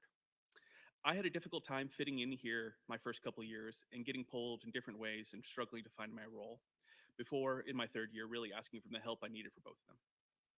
Kate and Sarah, I'm so grateful for the time you invested in me, and I hope you both know your legacies to the state are secure and all those who are likewise supported and championed by your leadership. I thought next about what should come in this part of the speech. Normally there's some sort of pivot to reflection on service or advice to colleagues, current or future. I decided I don't really have much of that. Not because I don't have thoughts on the legislature. I think you all know I have plenty. But because of the last 8 years, I've actually left a very few of them unsaid. Wasn't a laugh line there.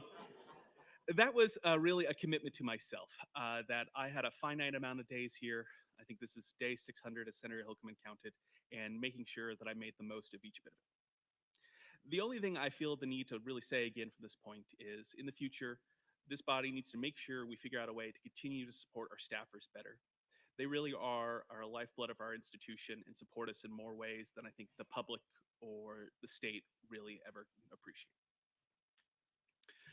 Regardless of what next steps in life turn out to be, I will continue to be willing to serve as support and counsel to my friends. And I feel so privileged to have so many in this building in all roles. I believe I'm leading the defense of the state in the hands of people who are better prepared than I was at the same point in my careers. And finally, a final thank you to my wife, Jane, who's hiding behind a photographer, to my wife, Jane, who has been a partner to me through all of these past 8 years. I told her that I wanted to run for the legislature on our first date 10 years ago. And she accepted that as a good thing and not something else. And now here we are, 5 years married with me ending my 2 terms.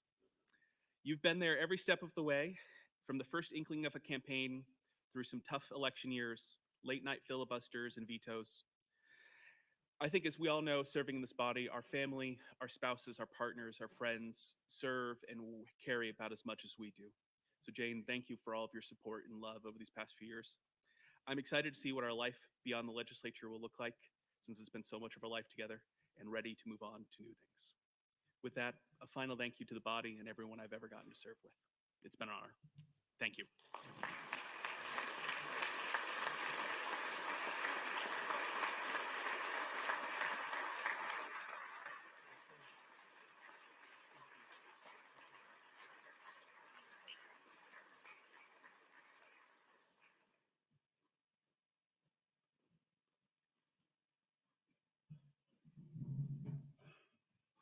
Thank you for your service, Senator Hansen.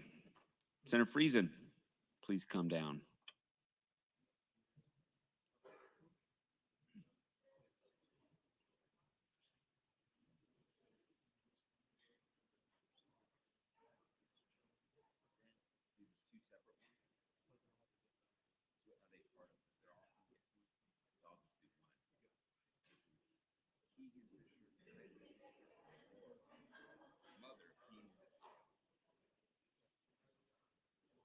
Hey, big cheese.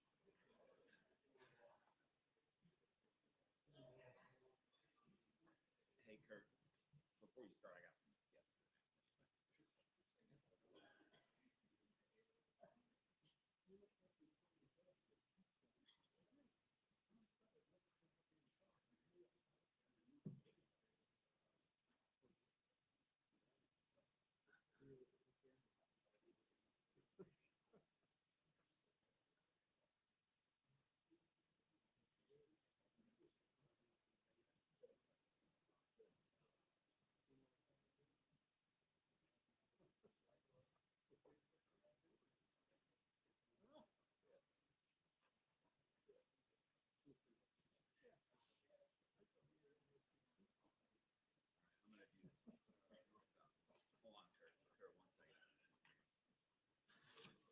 Senator Ben Hansen would like to welcome 16 fourth and fifth grade students from St. Paul's Lutheran School in West Point, and among them, I think Senator Albright would like to welcome her grandchild, Keegan Fisher, her other grandchild, Kylie Fisher, Laura Fisher, who is the mother of Keegan and Kylie. They are all seated in the north balcony. If you would rise and be welcomed by your Nebraska Legislature.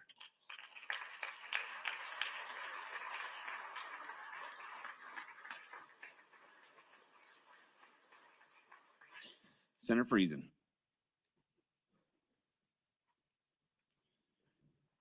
Thank you, Mr. President.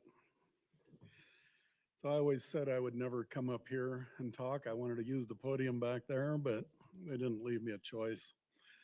You know, I sat next to Senator Chambers for quite a few years, and I learned a lot from him. And one of the favorite things he always said is he didn't come here to make friends, and I said I didn't either. I came here to do my job. But along the way, I think everybody makes some friends here, and it's been no exception. I have enjoyed most parts of this, and not all. You know, I've had good staff, and that's what I will tell anyone thinking of running for this office or that gets here is make sure you have good staff, because they can make anyone, almost anyone, look really good. And my staff has been that way the whole time I've been here. And I'm going to run through, I've had a few staff changes, but not a lot. And first is Kurt Balgren, who has been with me all 8 years.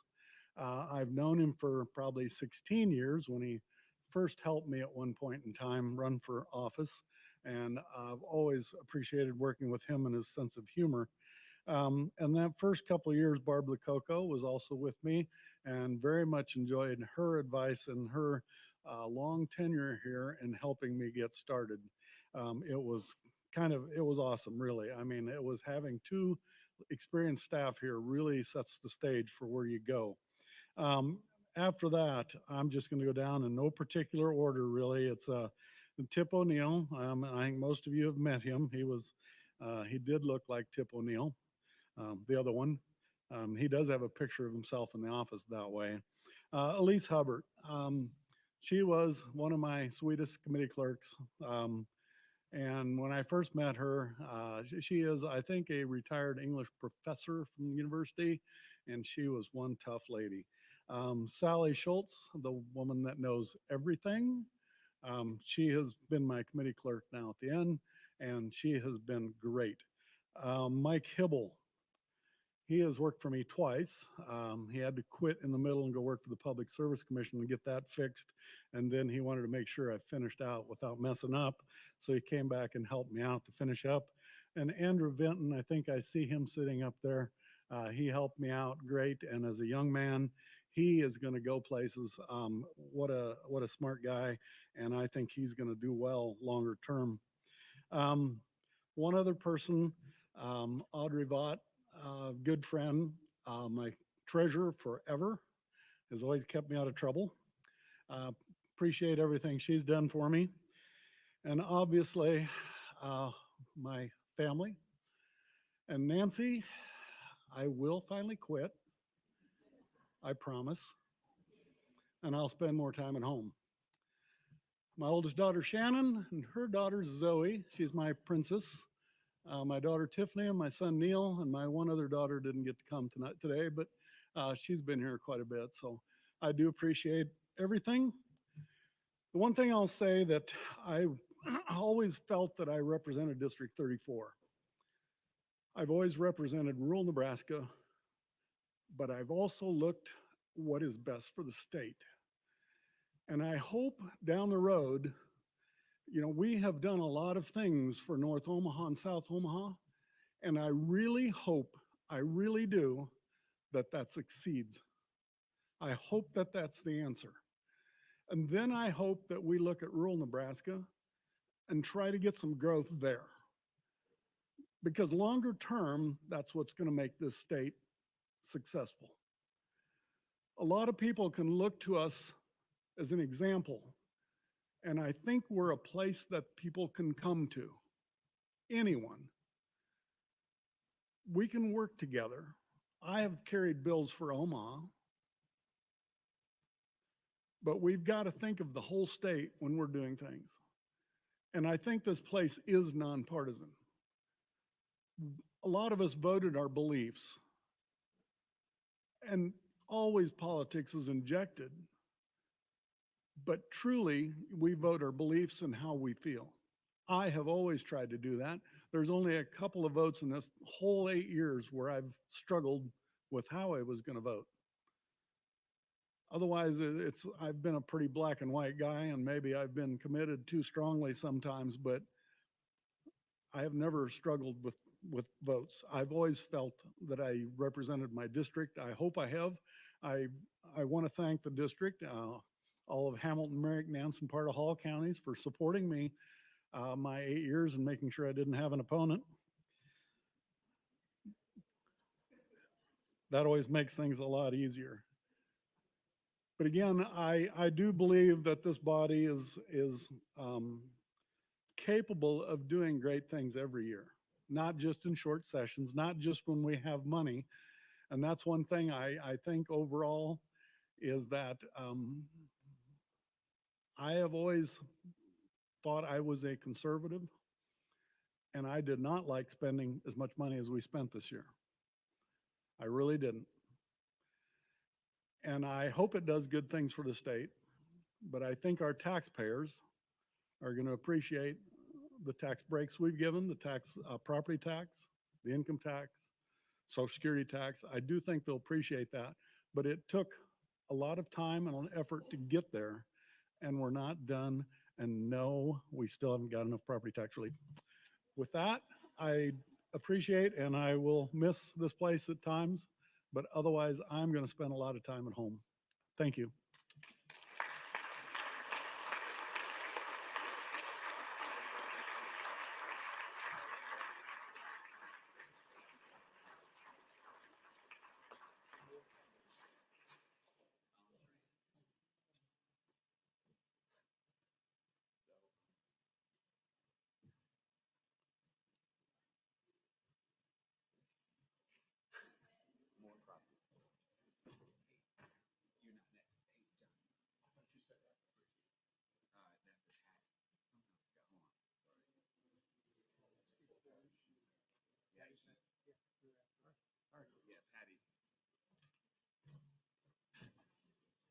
Thank you, Senator Friesen, for your service. Would Senator Pansing Brooks please come down?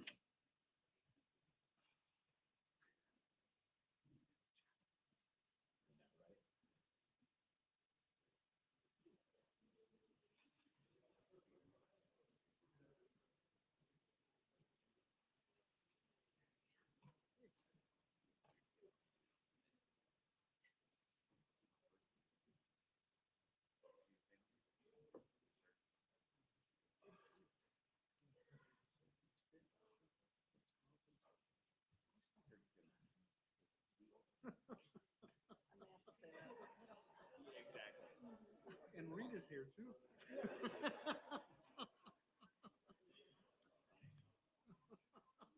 I tall enough? Okay. I'll call you in a second, Patty. No, that's okay. I don't know if they can see me, but yeah, I think so.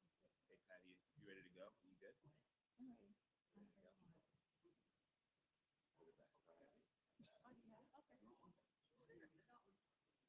Thank you. Sure. That's nice of you. Thank you. Ready, Patty? You Yeah. and Dave? Perfect. Senator Pansing Brooks. Thank you, Mr. Speaker. Can you hear? Hello? Okay. Um, First off, I want you all to know that you can be really relieved because I added it up and I spent 63 minutes talking about you all before. So that could have been added to this speech right now. So no matter how long this goes, you should all be quite grateful. So the other thing is Senator Gregert said he's never prayed over this legislative body. What the heck have you been doing? Jeez.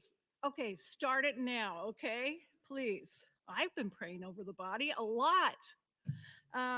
Also, this is certainly a bittersweet and a really bittersweet day. I'm thankful. I feel so privileged to have done this work and to have been able to represent my constituents, to get to know each of you. First, I want to thank the true blessings in my life. My husband, Lowell, who is the wind beneath my wings, my rock, my knight in shining armor, the one that helps me every day and says, get up and keep going, because he is amazing. So I love you to pieces. I also want to mention my three of the family and children who are here. They aren't children, they're adults now. But anyway, we have Ariana Elmas, who's engaged to Graham, and also Avery is up there videotaping, and I know on the TV is our Greg and Taylor. And I just feel so blessed to have had these children, these adults who have really encouraged me and helped me every step of the way. The younger people have been able to advise me and help me to go forward, and I feel so grateful. I also want to thank Patrick O'Donnell and Dick Brown.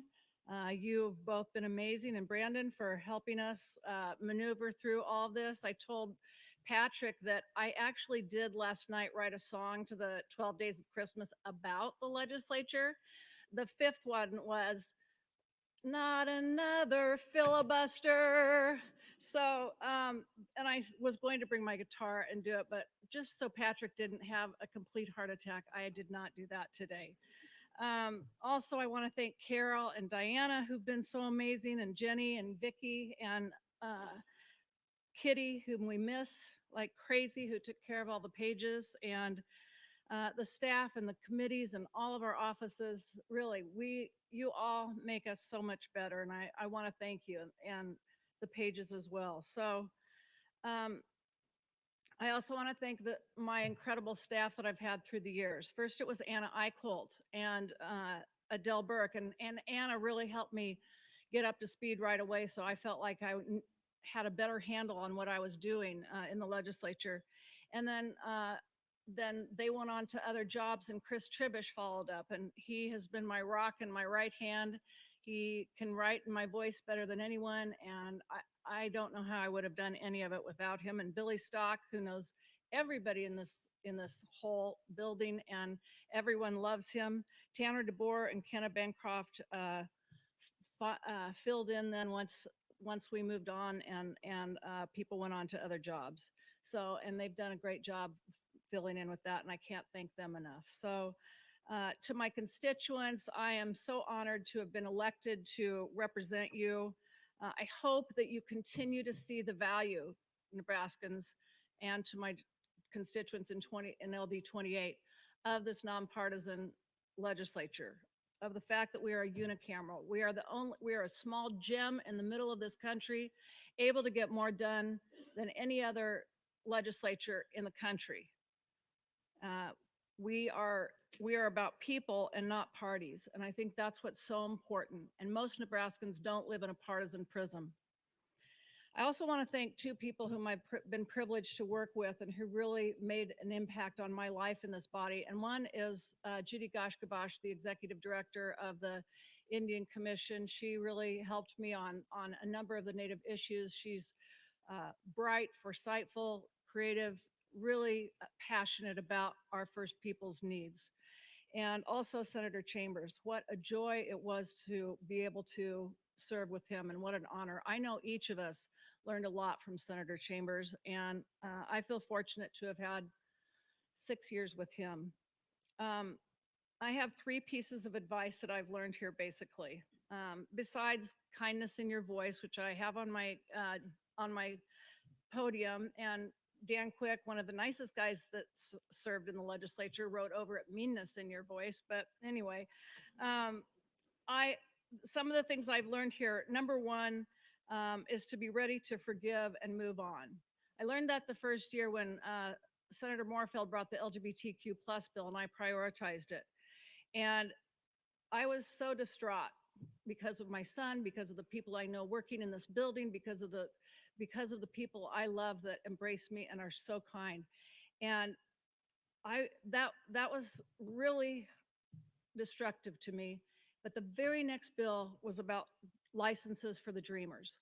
And so I had to gear up and get back and get under control and recognize we had a whole different coalition of senators working together that needed to help the Dreamers, the people that we've educated and were thereby then just sending off to Iowa and to other states where they did accept the Dreamers.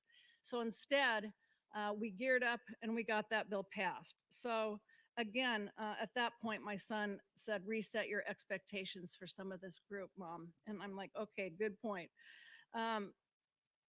Also, my second piece of advice is to embrace those in need with abandon.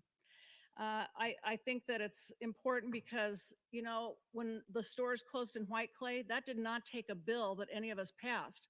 What it did take was an interim study. It took the advocates for generations wanting to close the stores.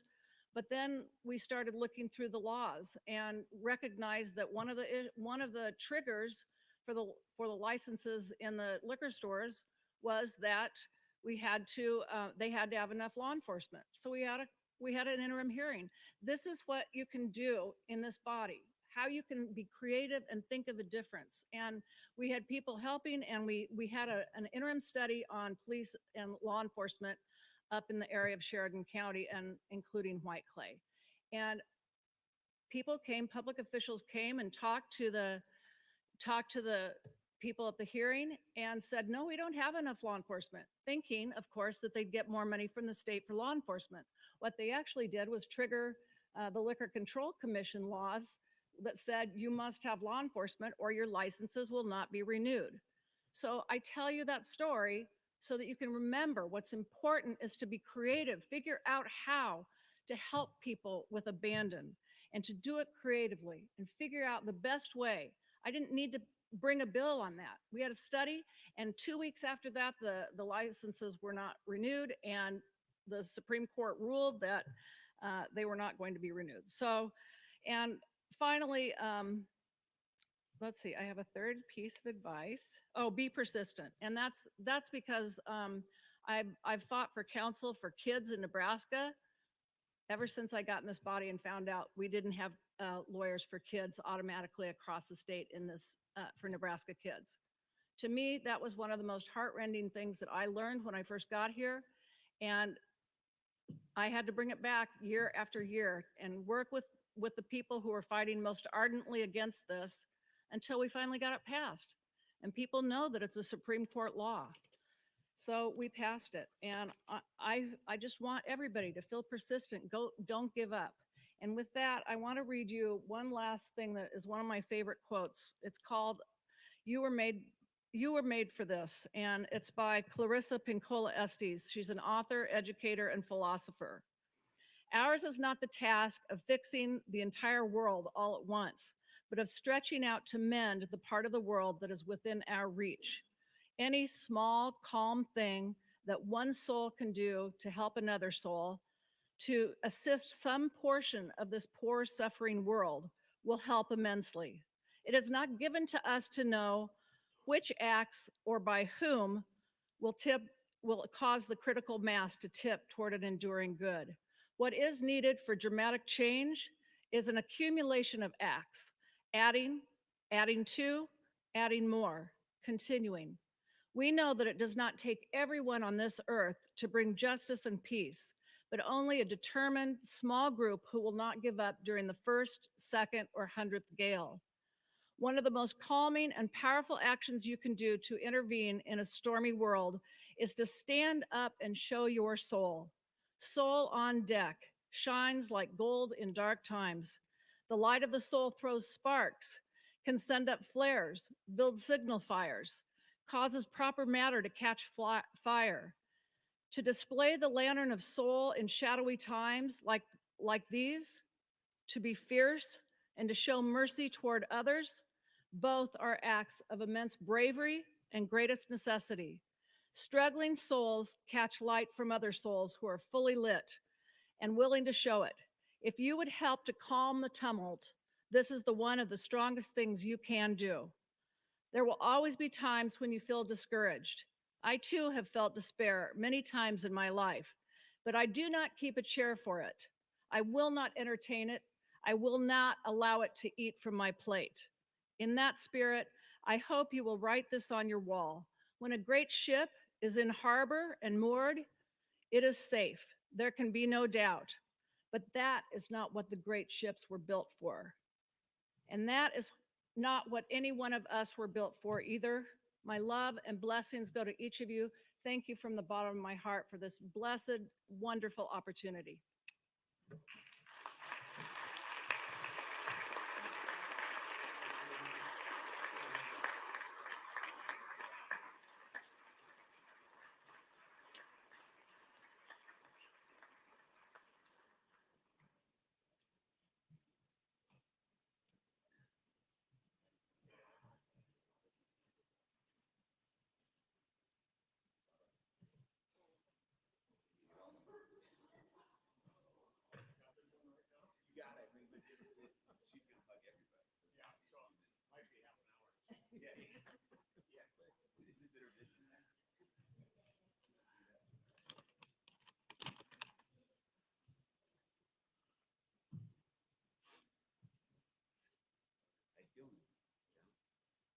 Bittersweet.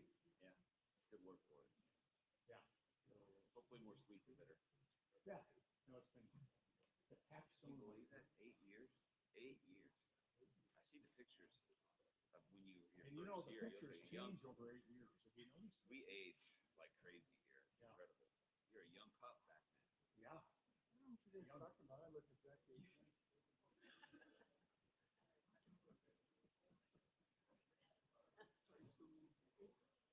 Huh? Absolutely. I'm thinking about it. I mean, people, probably not going to ask the legislature. Well, they do some campaign money. But you know, when there's 1,500 people kind of do a mix. Yeah.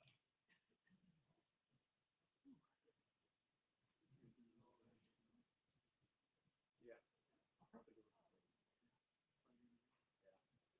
That way I can talk to your family. Okay, Chris, let's go out. I didn't realize you guys were that house. Close together in Dundee. Is that right? She done yet? I don't want to. She will never forgive me if I don't let her hug after that. Right? Speaker, I'm here till 5 o'clock. Hey, we got some time back for that. We can do it twice.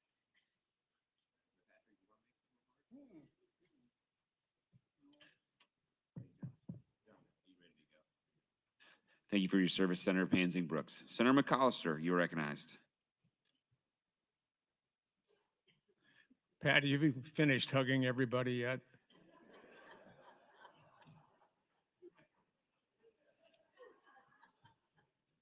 The speaker and I were talking about the pictures that we took 8 years ago. And my goodness, how we have all changed. It's true. The legislature has been the capstone of my career. 35 years at McAllister and Company, 3 decades or 30 years at MUD, 4 years of running a think tank, and now 8 years in the legislature. I've truly enjoyed my experience. Thank you very much.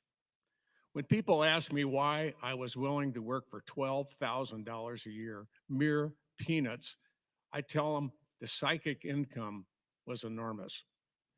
Where else can you make laws that help people, and have fun doing it?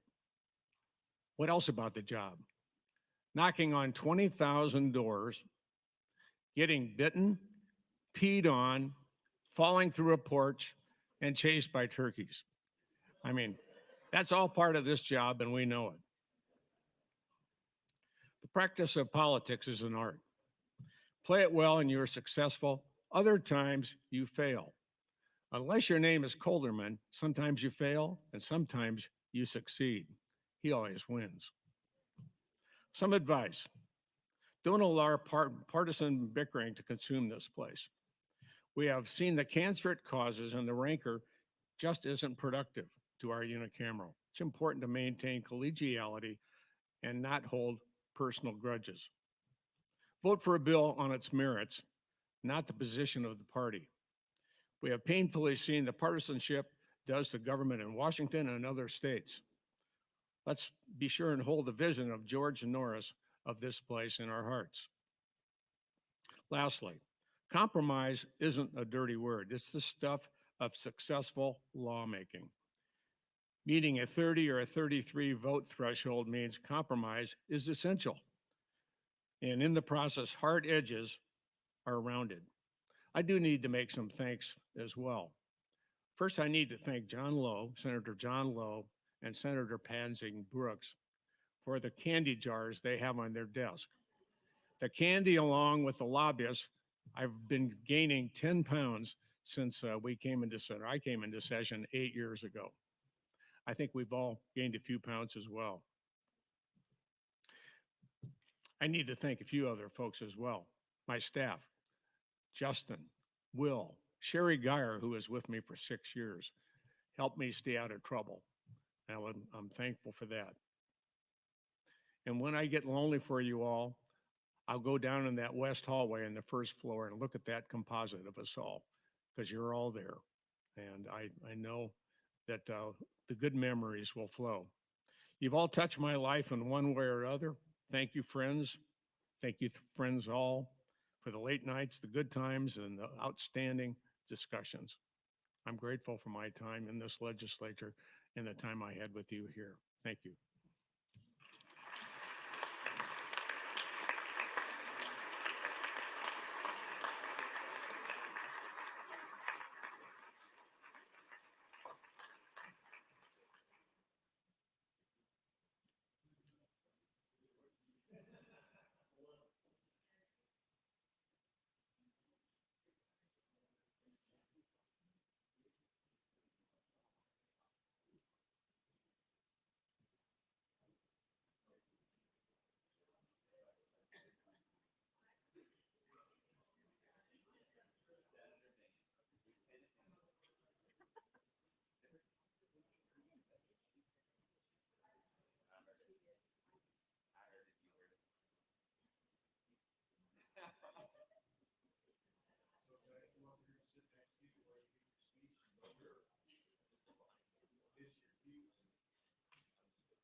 Yeah. I won't be hugging anybody. Dan, are you ready to go? I'm ready to go.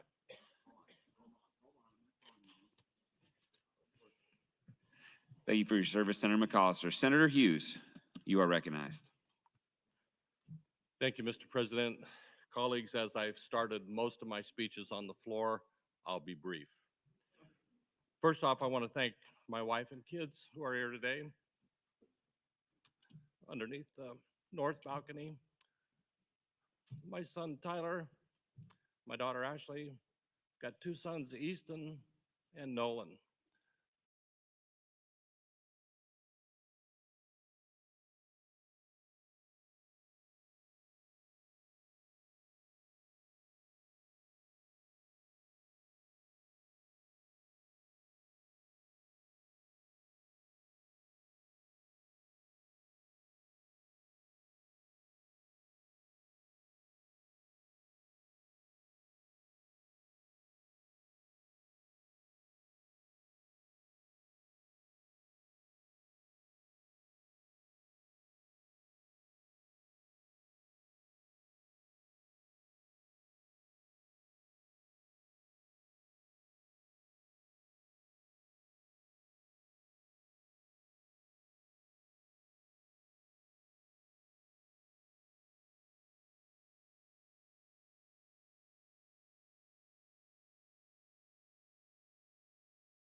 years, we would be carpool mates. I love that man. We had differing political philosophies, but we had marvelous conversations.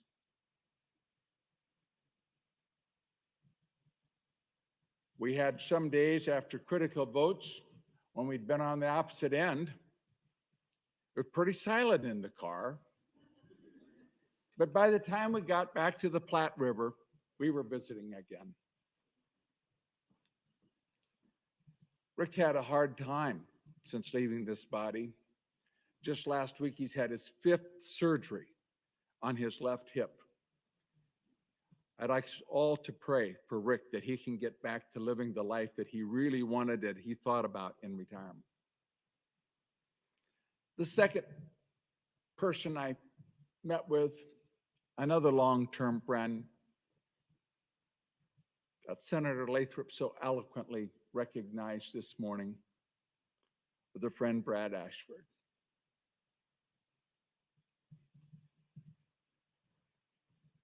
We had coffee together over at a place in Midtown Crossing. He too was such an encouragement to me. He left a few minutes ahead of me, and as I was getting ready to leave, I saw that he had left his laptop. It was just Brad being Brad. As I look back on these 8 years, I think of the challenges, the hugs, the sometimes tears, disappointments, time of elation, the sleepless nights pondering key votes. I am so glad for the wonderful friends I have made. It has been an honor to serve the district and this state. Every day, as I walk into that east door, I marvel at the fact that I've had this opportunity to make the decisions that affect all Nebraskans. I have never taken that responsibility lightly. You know, about 80% of our votes are easy, but then we get those hot button issues. When you know whichever way you vote, you're going to disappoint a certain portion of your constituencies. Those votes have never gotten easier for me over these 8 years. If I could do it again, I would do it all over. I know I'm a better person for having served in this body. I have grown through those tough decisions. I have grown through learning. Before I got here, my life had a lot more black and white than it does on my leaving. When I got elected, I hoped that I would serve on HHS. I think I had aspirations that maybe at one point I could follow my great friend Don Wesley as chair of HHS. But as you know, the committee-on-committee process can be difficult, and there was not a position on HHS that year that I could get. So Senator Jim Smith, our representative, said, "Bob, it's not going to work for you to be on HHS. Would you consider being on appropriations? You can do a lot for health care from that committee." I rather reluctantly agreed. Little did I realize then that I would spend all 8 of my years on appropriations. I am so grateful for that opportunity. Indeed, I could be a voice for the healthcare community. My first year, I brought the legislation for the IXL Center, a $25 million appropriation, creating simulated learning. It was right down my alley as a podiatrist, as a lifelong learner, as a teacher. I loved carrying that bill. The university said, this is a public-private partnership. We allocated $25 million before a spade was ever lifted on the dirt. The university had raised another $100 million. And if you ever get the opportunity to now see the Davis Learning Center, take it. It is a marvelous facility. It is a model that other universities are using. I'm so grateful I had the opportunity to bring that. And now this year, along with Senator Lowe and Senator Stinner again, I was able to bring the Rural Health Initiative Bill, the $60 million that we got from ARPA for the Health Care Center at Kearney, which will include a new medical school dedicated to rural health. One of my very first meetings was with Dr. Gold, our Chancellor of UNMC. And I said to him at that time, I said, Dr. Gold, we need to get a medical school at Kearney. I am so grateful that day has come. It will be transformative to healthcare in this state. I was also able to be an advocate for other healthcare professionals when it came to provider rates. I could be there to help support our entire university system, our whole post-secondary education program. I want to thank this entire body for supporting our committee in raising the provider rates for learning disabilities for long-term care 15% going forward. What a pleasure it has been to work with John Stinner over these 8 years. John's hard work, understanding of budgeting, state finances, has been an incredible gift to this state. Oh, we had some tough years. We had to make some painful cuts. John, I will always hold you in highest regard and thank you for a job well done. I had a fun serendipity occurred in the summer of 2018. As chair of the Committee on Committees, I was able to be the acting governor for 2.5 days of this state.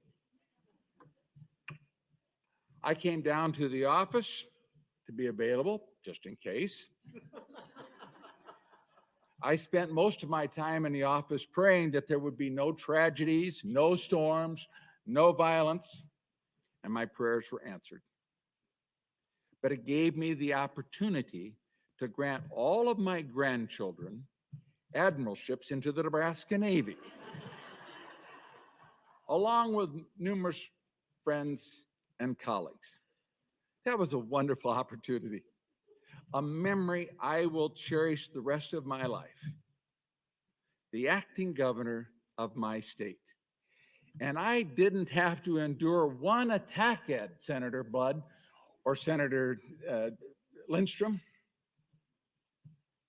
Other serendipities included standing in Statuary Hall when we had the unveiling of Standing Bear statue, of being a toll fellow, of attending NCSL and CSGs, meeting many multiple dignitaries. Well, that's what it was for me. I have some people I really want to thank. First of all, to Kate Wolf. Kate has worked for me for the last 8 years. Kate is just an absolute gem. She's kept me out of more scrapes than you can imagine. She has a giftedness for writing. And whenever I had an interview, she was always good about stick to your point. A year ago, I challenged Kate to get her law degree. So those of you who will continue working here, I want you to encourage Kate to complete that law degree. Thank you, Kate. And thank you, Brad, for your work this last year. Of course, how could I not thank my dear wife, Jules, for all of her support over these 9 years, but for the last 52 years, as we celebrate our anniversary at the end of next month. She's always been encouraging to me. Without her tireless efforts of knocking on the doors, connecting me with so many of our friends from 2 neighborhoods, and keeping me focused, I doubt I'd have ever gotten elected. 45 years ago, as I processed down and received my doctorate degree, I always said, we did it together, honey. Jules, we represented Nebraska together. Thank you. So today, as I did 9 years ago, I asked the question, what am I going to do with the rest of my life? Julie and I are going to retire. We both enjoy good health. Our minds are good. We love being outdoors and active. So our next job is to stay physically, mentally, and spiritually fit. We have 11 grandchildren, and we hope to encourage and guide them through their years. Our 3 wonderful adult children are doing well and leading fulfilling lives. We hope that we can encourage and be supportive to them without being too intrusive. And finally, to the voters of District 4 who made this all possible. 9 years ago, Julie and I began knocking on the doors, thousands of doors, and we had a simple message. I'm Bob Hilkeman, a lifelong Nebraskan. I was raised on a farm near Randolph. I taught in a small school in Table Rock. I practiced podiatry for 40 years. I have never been in politics. I would just like the opportunity to serve you. 60% of the people of my district bought that message and elected me. And now for the last 7 years, I've been trying to tell you, please call me Robert and not Bob. While I've always been a registered Republican, I ran because I wanted the opportunity to serve. To me, it has never been about the party. I disappointed and pleased people on both sides of the political spectrum. This legislative process is so much more than you can imagine. And for me, again, the issues are not always black and white. I pray that going forward, as a state and nation, we grow together to build one another up and see the best in each other. If we do, we will become a better state and nation. May God bless each of you, this wonderful state, our beautiful country, and this beautiful nonpartisan legislature. Thank you and goodbye.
Senator Hilkeman, thank you for your service. Senator Lathrop, you're recognized. Thank you. Thank you, Mr. President. Is that on? Okay. Colleagues, this is my second time doing this.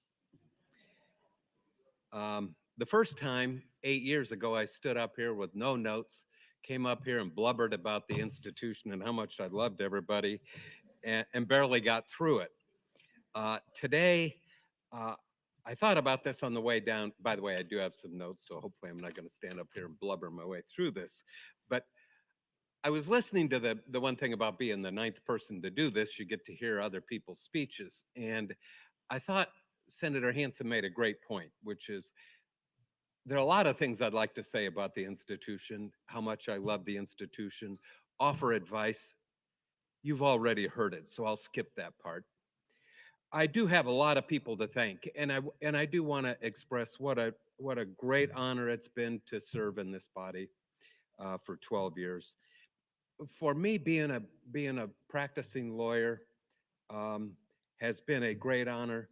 This is something special to be able to serve, to have your hand in the making of policy that will affect the lives of people you may never meet. It's something very special and something I'm very grateful for.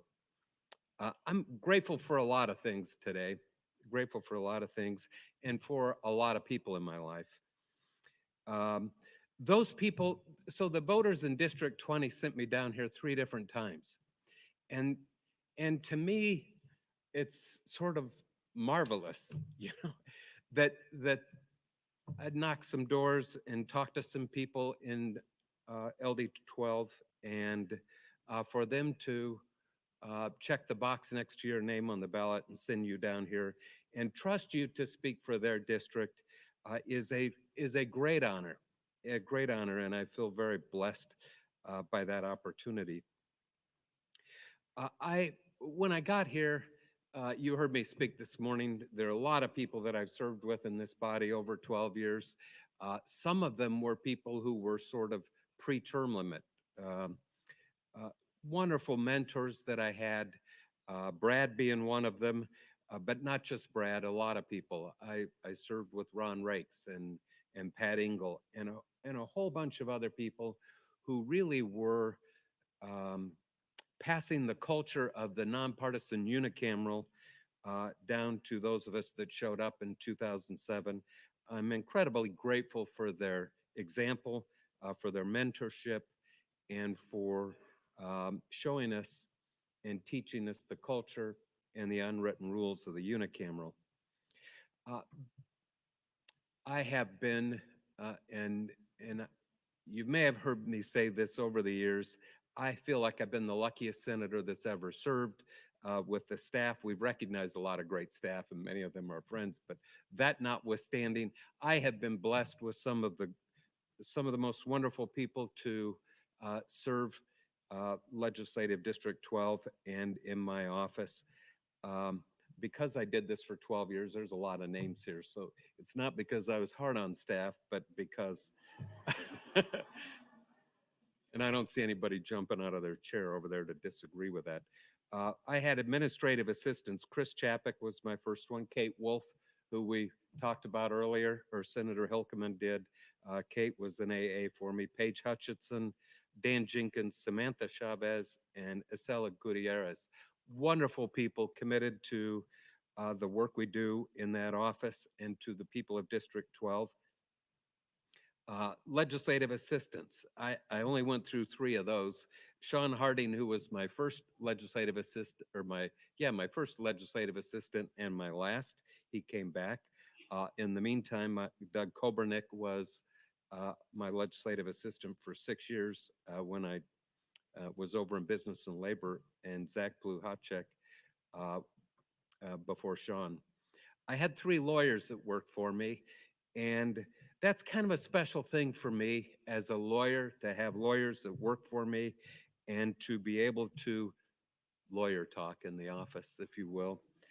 Molly Burton served as my legal counsel for 6 years over in the Business and Labor Committee, also legal counsel for the Special Investigative Committee into the Department of Corrections. I've also been blessed over the last 4 years to have Neil Erickson and Josh Henningsen work for me. And then finally,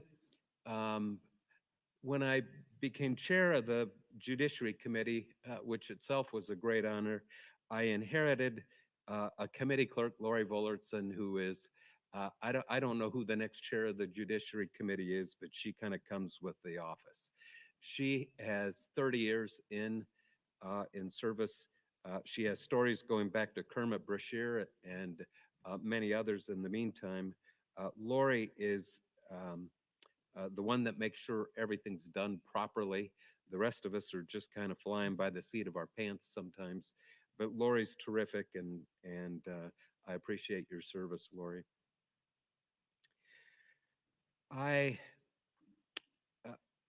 So there are people in my office that I recognize. There are so many people that have supported what we do here. Pat O'Donnell, the clerk's office, the folks over in fiscal, the people the agency folks that come before us and give us information and help us craft good legislation. I am grateful for your support. Those people that helped me get elected, and I'm going to give a shout out to my colleagues at Hoffman O'Brien. To come down here and leave my law practice meant that a lot of people that are still there, my partners, the associates, the paralegals, the secretaries, and the support staff at Hoffman O'Brien picked up the slack while I served, and I'm grateful for that. I'm grateful for the relationships that I've made here. Many of them will be lifetime relationships, and I look forward to a lot of golf with many of you and other recreational kind of pastimes. And then I need to thank my family.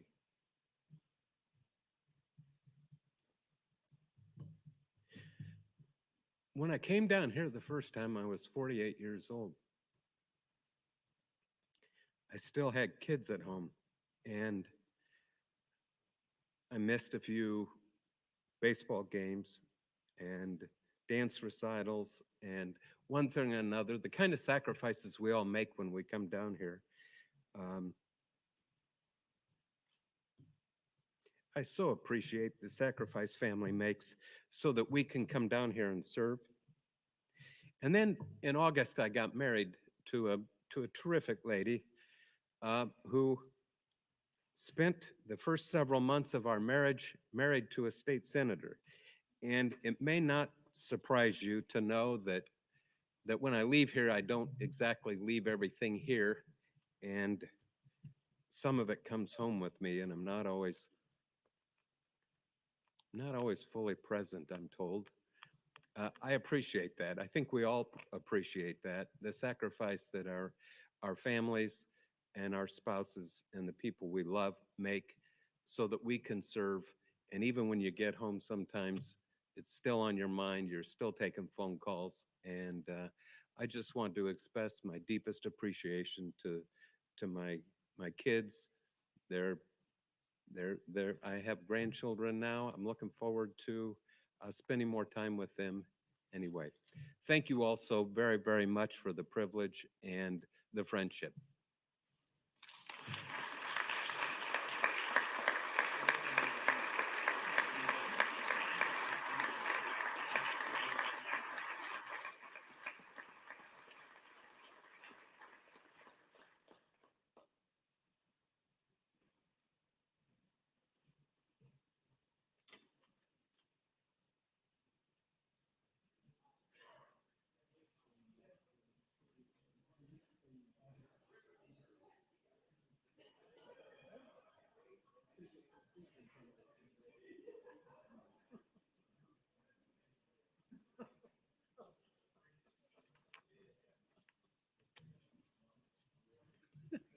Don't you have a stool you can stand on?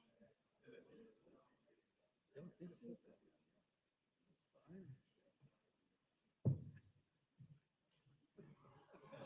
That's better.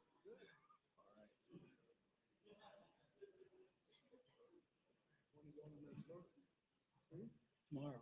Tomorrow? Are you really? Yeah. Back seat.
Thank you, Senator Lathrop, for your service. Senator Coulterman, you're recognized. Thank you, Mr. President. It was nice of you to give me a stool to stand on. Now I understand Senator Day's dilemma. Wow, how does one say goodbye after, or farewell after 8 years in just a few minutes? To start with, I really need to say thank you to my colleague, Tony Vargas. You know that $100 I gave you last week to say those nice things about me? They'll pay huge dividends on my next resume. But all kidding aside, you and I will always share a common sorrow.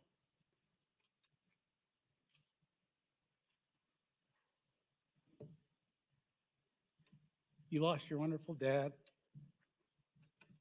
I lost my wife, Suzanne.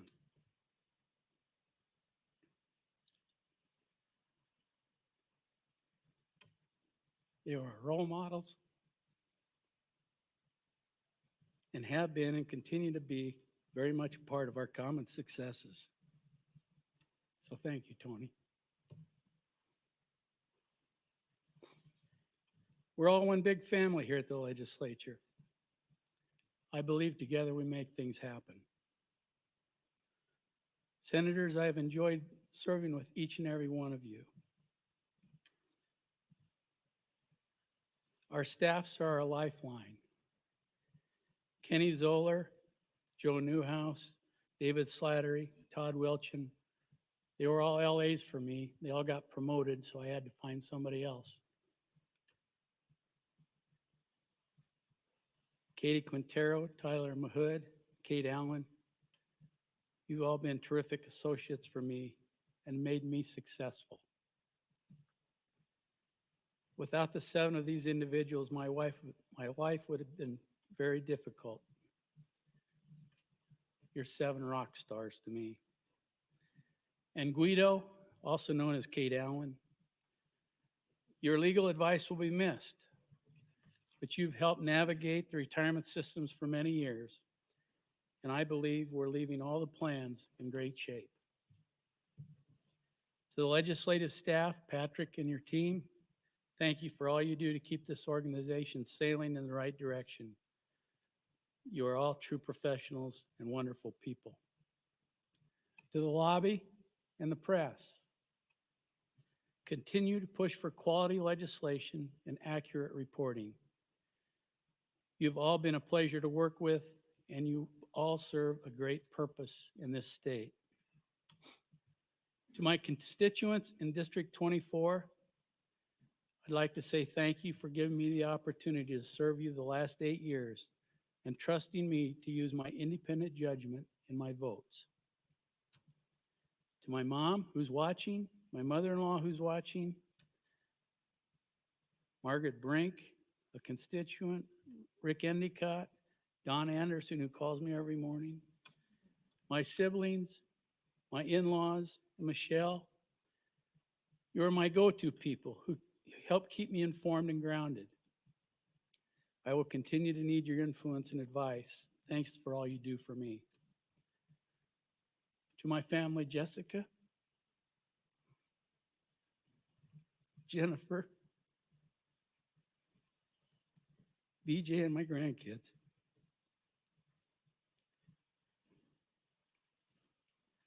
Thank you for being there to support me through some very difficult and challenging times. We all know what family is all about.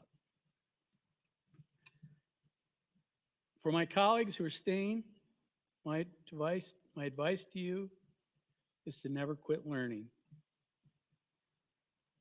Coming from a predominantly white rural community, I was never really exposed to any kind of diversity. Patty, Ray, Tony, Ernie, and Tanya, who I had the privilege of serving with, Megan, Terrell, Justin, Colonel Brewer. You've all helped me and this body become more aware of the challenges you have faced and the challenges we face as a state. I have appreciated your strength and candor as we have discussed and wrestled with challenges of the minorities in this state, and hope we have made it a better place together.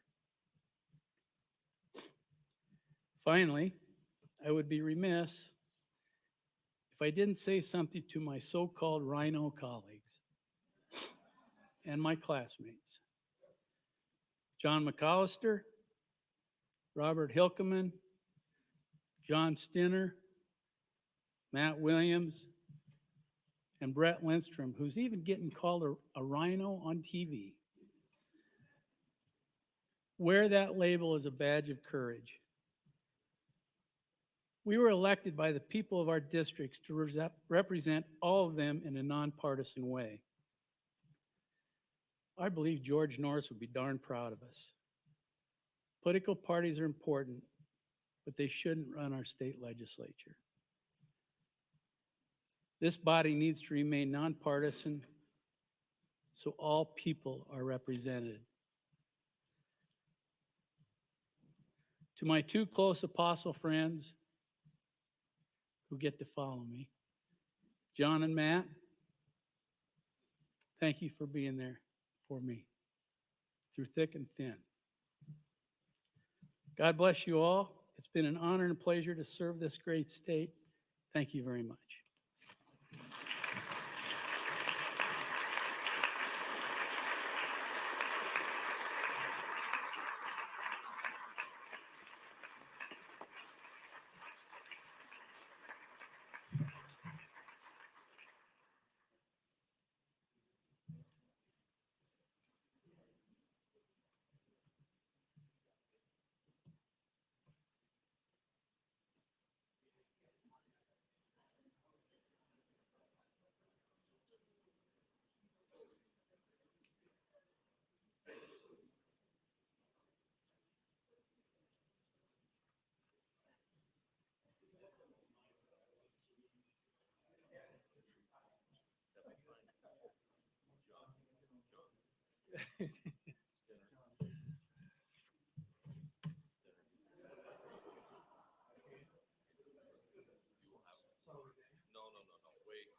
I won't mention you because I could never pronounce your last name.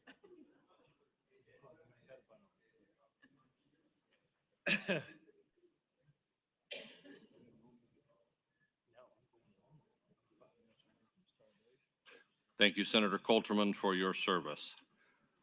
Senator Stinner, you're recognized. Thank you, Mr. President. This is really weird being up here, to tell you the truth. I don't know about anybody else. I'm 5 minutes away from starvation, so I'm going to try to fly through this as best I can. I don't know if all of you know this, but on my first year, I traveled back and forth to Gering just about every weekend. And that's 6 hours out, 6 hours back if I'm speeding, which I normally am. But after the first year, my wife looked at me and she noticed that I was starting to sag quite a little bit.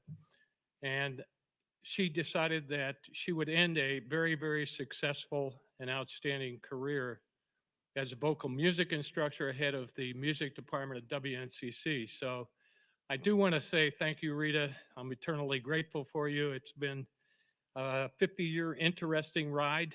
This is actually our 50th year to be together, to be married in November. Best business deal I ever made.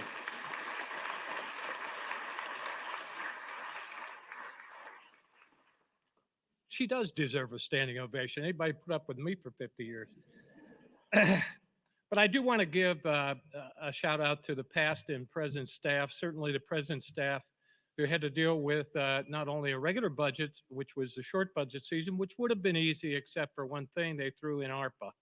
So we had two of them, but interestingly, Brittany, who was our committee clerk, decided to have her baby right at the beginning of session. So it was Tamara Hunt and Mitch Clark who really kind of sucked it up, and we're really, really busy. And for that, I truly appreciate your efforts. Truly appreciate having Brittany back as well. But thank you very much for your efforts this session. It was a difficult one from the appropriation side, simply because we had, what was it, 125 hours of hearings. I have an extended staff as appropriations chair. That extended staff really deals with the fiscal office. And I want to acknowledge two 40-year plus people who are retiring this year. Certainly Tom Berquist, who's over here, is the director of the fiscal office and deserves a standing ovation for the work that he has done over his 46 years.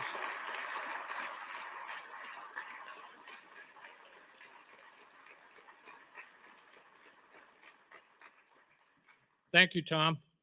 It was an interesting session. He's smiling at me because usually he's my sounding board and he'll say, no, Senator, I don't think we can do that. So anyhow, I appreciate that. Liz Ruska also is a 40-year plus person. She is a valuable person, HHS expert, hard to replace. But thank you for all of the work that you've done, 40 plus years there too.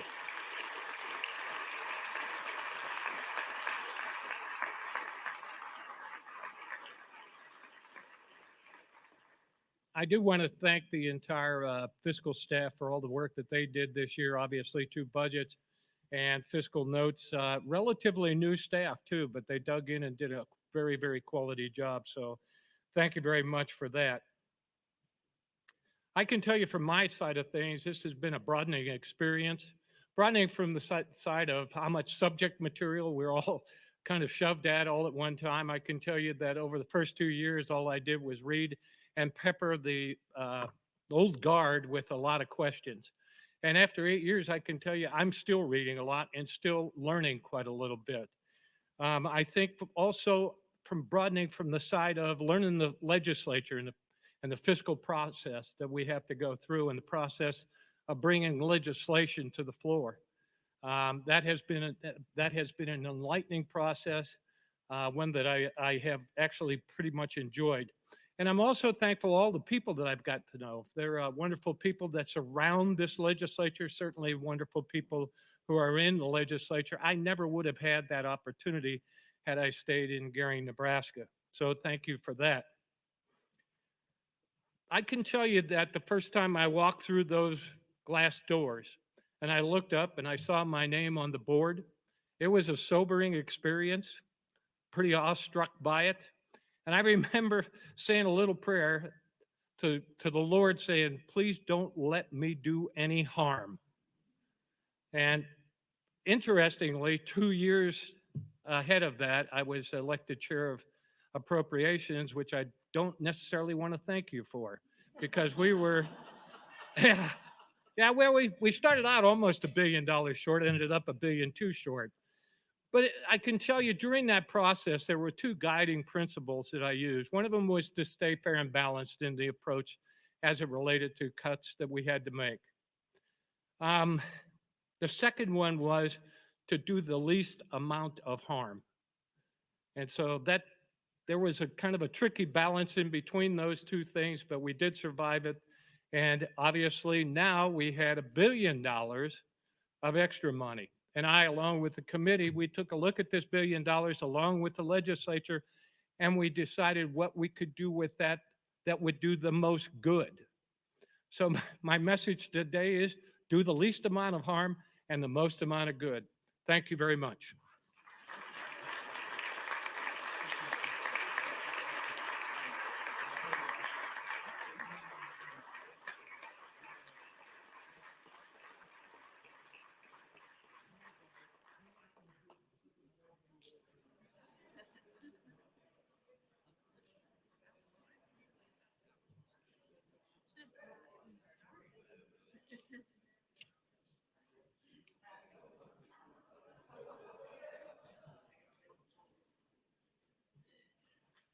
Thank you, Senator Sinner, for your service. Senator Williams, you are recognized. Thank you, Mr. President. If we had started that way of going down the aisle earlier, we would have been a lot quicker doing this and we'd be getting to lunch. It is a little awkward, and Senator Stinner and Senator Coulterman and I talked about it, coming up and talking up here instead of talking at our normal lecterns that we have at our desks. Well, if you didn't know the reason for that, it's because that lectern that is back where I sit, Stinner finally did break it last week with that pounding on the desk. There's always been one thing that I've wanted to do before I've been out of here. And, you know, I don't know if there's a better opportunity, Pat, to do it than right now. By the way, Patrick has been a dear friend of mine since we graduated from law school together many years ago. But if you ever wanted to call for a roll call vote, you know, we do it in regular order, reverse order. Did you ever want to do a roll call vote starting from the middle out? I think Patrick's head would explode. When I first got here, a dear friend of mine said to me, democracy works if you're willing to engage in thoughtful compromise. I didn't understand that quite as well 8 years ago as I do today, that democracy works when you're willing to engage in thoughtful compromise. And that's what we do a lot of in here. For those of you that know me best, sitting back in that corner, and some of you sitting up here, you know that there is a set of core values that I have tried to follow all of my life. And the first core value is to recognize the importance of people in your success, and recognizing that very little can be accomplished when we try to do it by ourselves. But when we work as a team, lots can get done.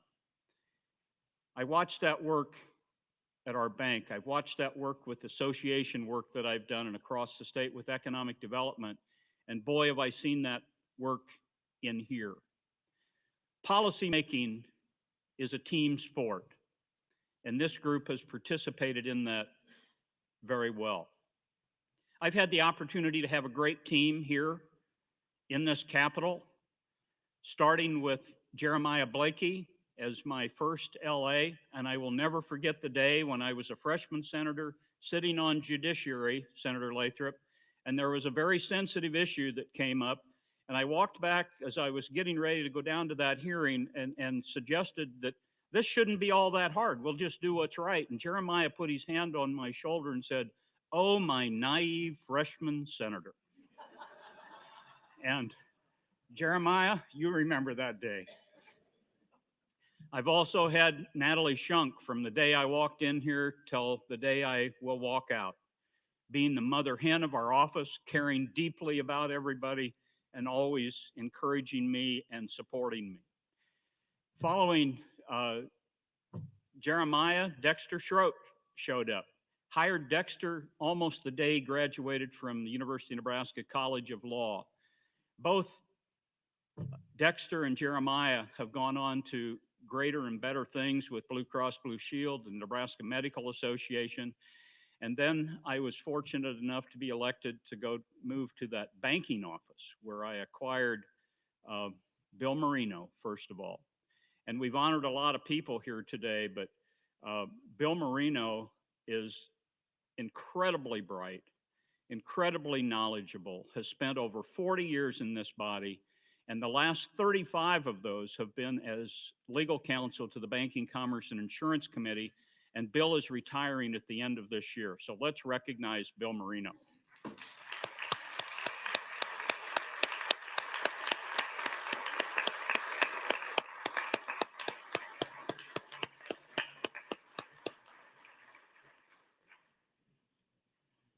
We also have added to our staff Aaron Hyen, who has been working for us the past several years, came as a graduate from UNL and has been accepted to the University of Nebraska College of Law and will be starting there this fall. Also, Peg Jones works in our office, and Peg has had some health issues with her family that has kept her away from us a little bit over the past couple of years, but she has been a stalwart.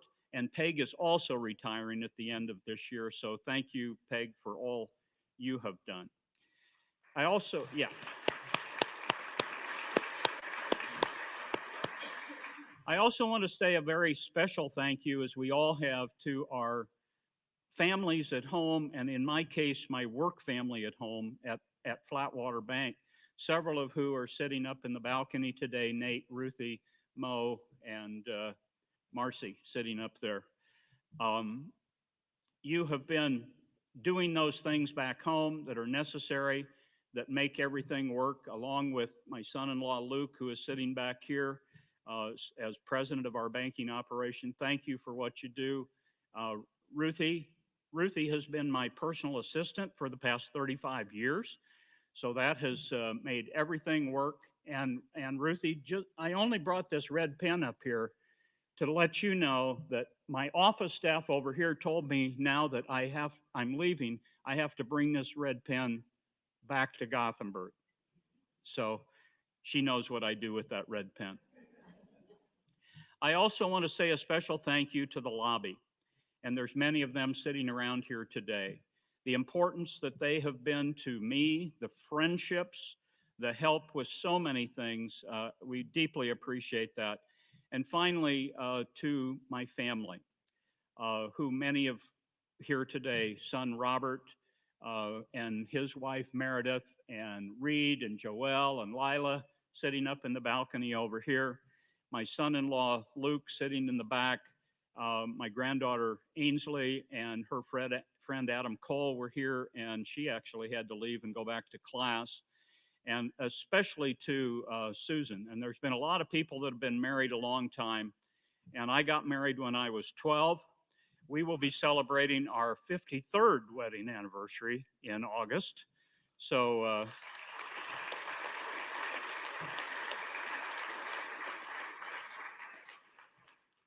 and you know, I graduated from high school in Gothenburg, and I graduated in the half of the class that made the top half possible.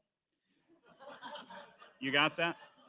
But I went down the road to Lexington and found a valedictorian, and that improved my life from then and always forward. So, Susan, thank you for always being there. Thank you for saying yes to the things that I've wanted to do in this crazy life. So, recognizing those people that are important.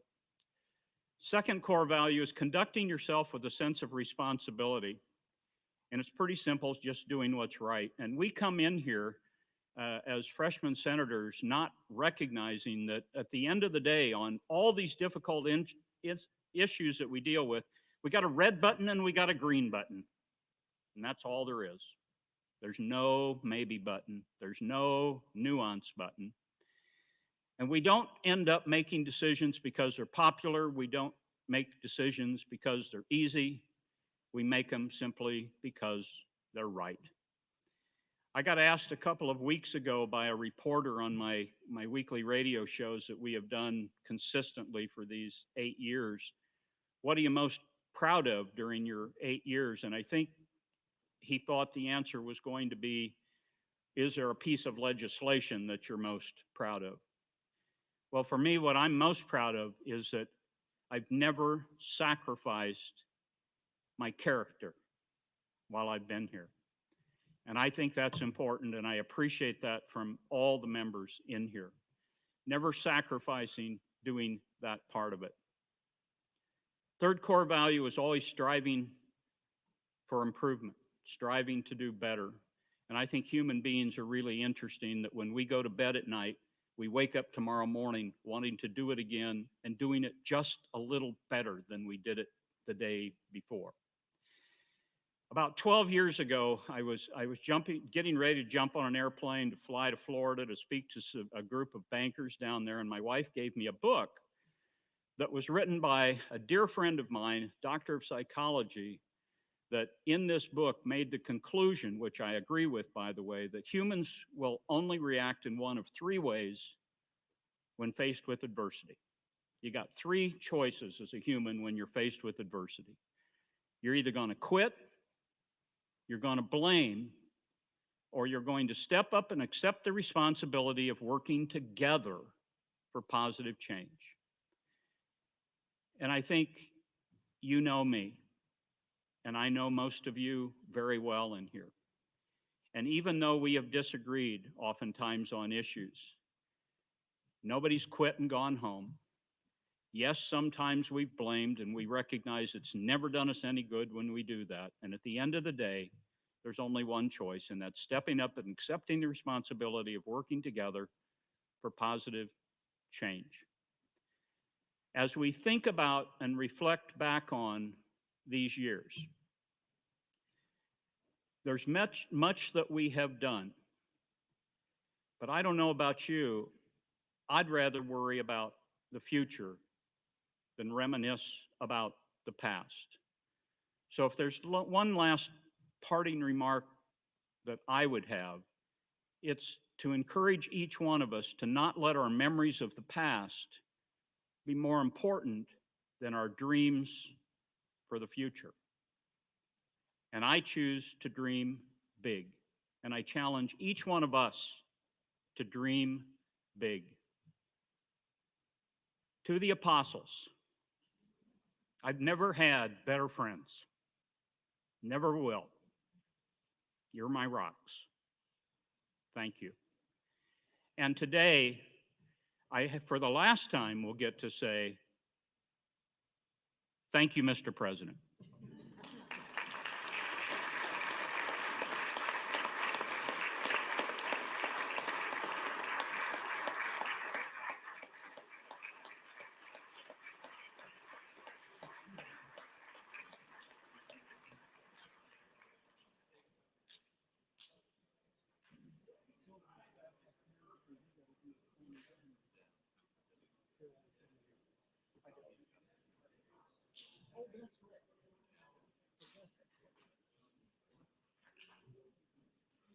Thank you, Senator Williams, for your service.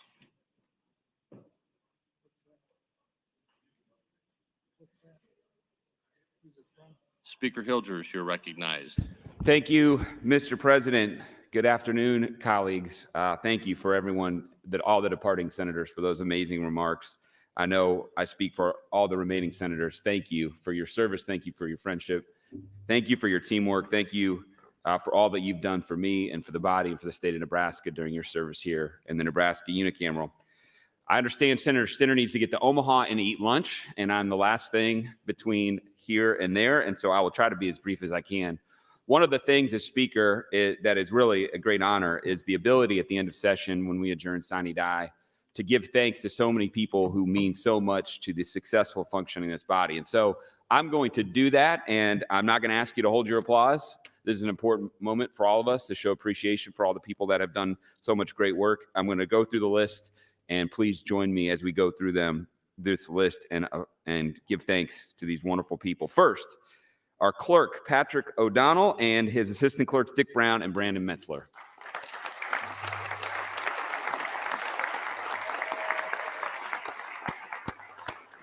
And the rest of the dream team up front, Carol Caranda, Jenny Svela, and Kennedy Zuroff.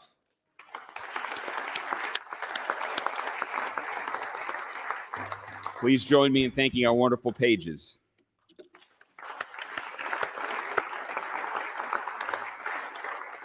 and the rest of the clerk's office, which includes the bill room, the transcribers, the unicameral information office, the legislative technology office, with our new technology manager, Jane Schofield, and the sergeant at arms led by Burdette Burkhart, along with our rookie Scott, Lori, and Jerry. Please give them a round. And Charlie. Thank you to the State Patrol for keeping us safe over the last 2 years.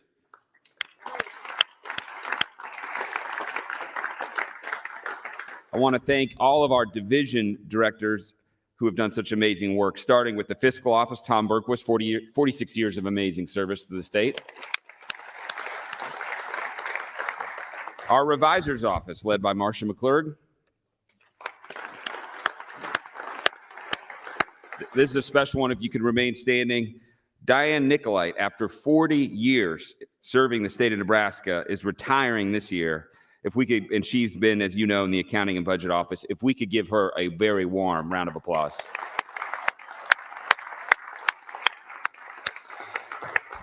Legislative research led by Ben Thompson.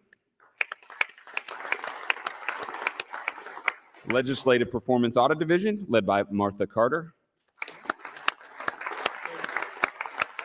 And our outstanding ombudsman's office led by our public counsel, Julie Rogers. I also want to thank all of our committee staff, both the committee staff and our personal staff. And I want to have a special call out to the people who have allowed my office to operate so well and to ensure that the ship of state actually gets safely to port, starting with Lori Weber, Danny Vagalis. Did I say that right? Senator Jacob said, okay, good. He's going to be part of the family here soon. Patty Wade and Bo Ballard, who was with me 5 years, who left last year. If we could give them a round as well. And I want to say, I'm going to say a comment in a minute about this body, but I do, and even though he is not part of my staff, I do want to give a special thank you to Senator Hughes. Being Speaker is one of the loneliest jobs I've ever had. It's one of the most rewarding, but one of the most difficult. And about the only person in this body over the last 2 years who I could go to in those difficult moments was Senator Dan Hughes. And there is no better friend, no better ally, no better teammate that I've had in this body, Dan, than you. Thank you.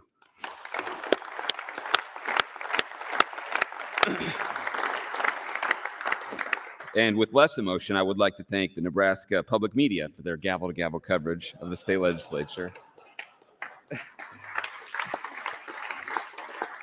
This might take me 5 or 7 minutes, colleagues. You're welcome to sit or leave, I guess. I don't know if anyone's leaving for the exit. I'd want to do two things. One is I do want to have a brief recap of the work that we did over the last 2 years, and as well, I'll just say a personal note at the end. But I will tell you, when I showed up here in the legislature, the very last thing that I wanted to do or be was speaker. It seemed like maybe the worst job in this entire building, because all I could tell is when you're speaker, you age by dog years. You get yelled at all the time. And if anyone doubts the bipartisan nature of this building, I will assure you it is alive and well, because I've been yelled by Republicans and independents and Democrats.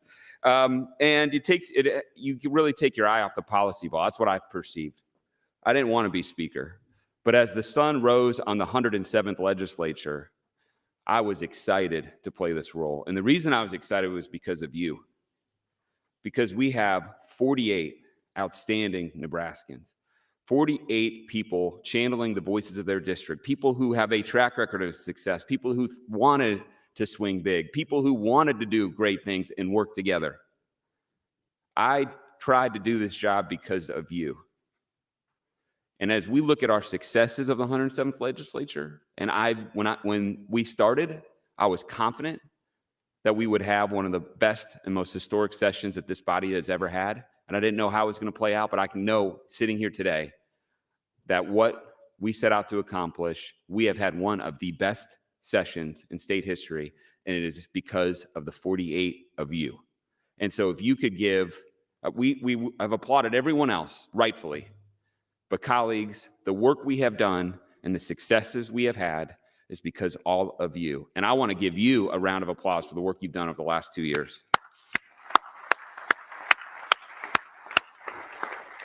I would encourage, I know sometimes, especially at the end of session, we have late nights, we're running out of general file time, select file, and sometimes it feels like, boy, we are not getting anything done. And I know last week on final reading, I think we sent over 100 bills to the governor. I would encourage all of you to take some time when you've got a moment after the session's over and look at all the bills and the bills that we passed and the accomplishments that we did together. There are so many, and every senator here has a hand in success. Every senator has had a bill that has mattered, that has gotten across the finish line. Every senator has played a role in getting a big thing done for Nebraska.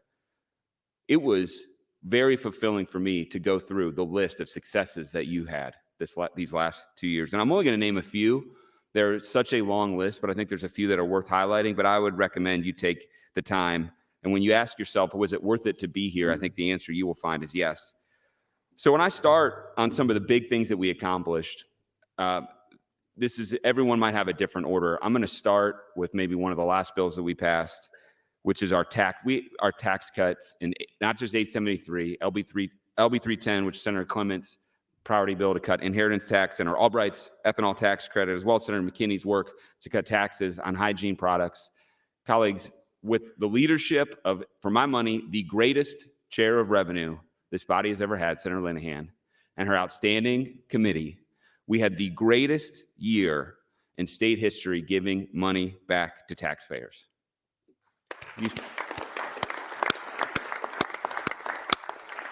Senator Wayne challenged us early, often, to invest in people.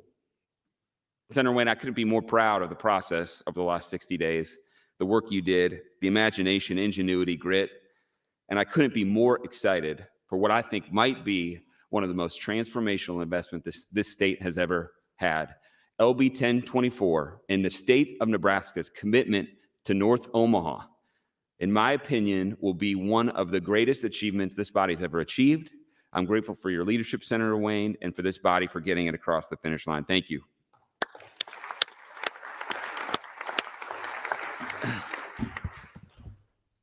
The other half of the dynamic duo, and sometimes I felt like part of my role as speaker was talking to Senator Linehan and then going to talk to Senator Stinner.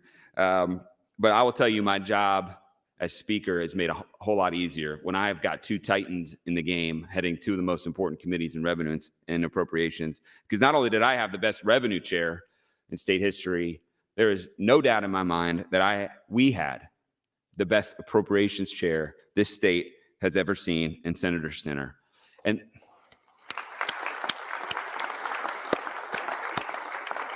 And Senator Stinner and the Appropriations Committee, the work that they did and the investments they made, that is way too long of a list to reference. But I will tell you, I told him every time he got his linebacker voice, I said, Senator Stinner, I think you're going to get 100%. Every dollar that you appropriated is going to get passed into law.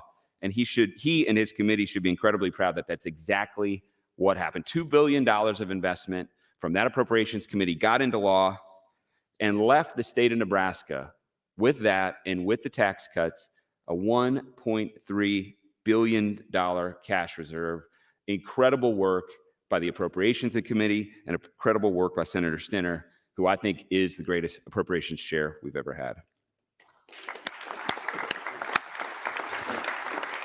Colleagues, any one of those, I think, would be something that would be a cornerstone success of this session. But to do all of those three, and I did have a fourth, I almost forgot my own.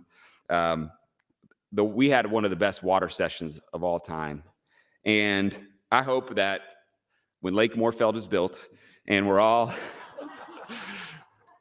that we had, and all kidding aside, I think there are going to be generations of Nebraskans who are going to enjoy the opportunities at Lake McConaughey, Lewis and Clark, and Niobrara, some of the most gorgeous vistas in the entire state of Nebraska, for this body to invest the resources to be able to open up those areas and resources to generations of Nebraskans after us, while preserving our water supply through LB 1015 and the canal. I think is an incredible testament to the work of this body, and I'm very grateful for the support of those bills. In addition to those, there are a number of other things, and I'm just going to go, I try to put these by category, because sometimes we focus on tax cuts or spending or this thing or that thing, but there are so many other things that I think you can envision impacting generations of Nebraskans to come in real meaningful ways. And I'm just going to go through a couple categories. First, we made historic investments in greater Nebraska. Senator Lowe's LB 792 in the Rural Health Complex in Kearney is going to transform smaller communities in greater Nebraska by ensuring that the next generation of healthcare professionals are trained and available to them out west. Senator Friesen helped ensure $40 million of broadband went to communities in the 3rd District of 5,000 people or less. You can't tell me that that won't help catalyze those communities for success and growth down the line. Senator Slama, LB 977, helping ensure resiliency in the electrical grid in southeast Nebraska near Falls City. We also made historic investments, too many to count, in North Platte, Niobrara, Knox County, Ogallala, Keith County, as well as passing Senator Merman's Nebraska Advantage Rural Development Act in LB 1261. We had a record year for places like Grand Island, we put money into the training facility for the law enforcement training facility, into the state fair. We passed LB 902, Senator Aguilar's bill, the #1 priority for the Grand Island Chamber of Commerce. We had a record year for the city of Lincoln, putting money towards the second water source, workforce housing, and with Senator Bostar's constitutional amendment, helping to ensure if the voters pass it in November that we are doing everything we can to protect, enhance, and grow our regional airports around the state, including in Lincoln. As the governor mentioned earlier, we had a record year for law enforcement. He went through the list. I want to add a couple, though. LB 717, Senator Moorfeld's In the Line of Duty Act. I will tell you, colleagues, I had several notes after the passing of Senator Breezy's heroic nephew in the wildfires out in western Nebraska, thanking the body for passing that particular bill. I want to note and acknowledge Senator Lathrop and Senator DeBoer and their work on LB 1241 with the reciprocity for recruiting officers back to Nebraska. We had tax credits and an investment, as I mentioned, in the Law Enforcement Training Center in Grand Island. Senator Bosselman and the Natural Resources Committee, in a forward-thinking way, have set the foundation both from LB 84 last year on modular nuclear technology, as well as his hydrogen working group, and LB 1099 this year to help make sure Nebraska is prepared for the energy challenges to come. Senator McKinney last year in LB 451, and this year following up with LB 1112, financial literacy and computer science, curriculum expansion, standards expansions, I think has passed one of the most transformative long-term things that we could do in this body. And I'm excited to meet someone who might be 3 or 4, maybe it's little Justin, Senator Wayne, or someone else who's not born yet, who will take advantage of that learning and be able to get a good paying job in 20 or 30 years. I think that is going to impact families across the state of Nebraska.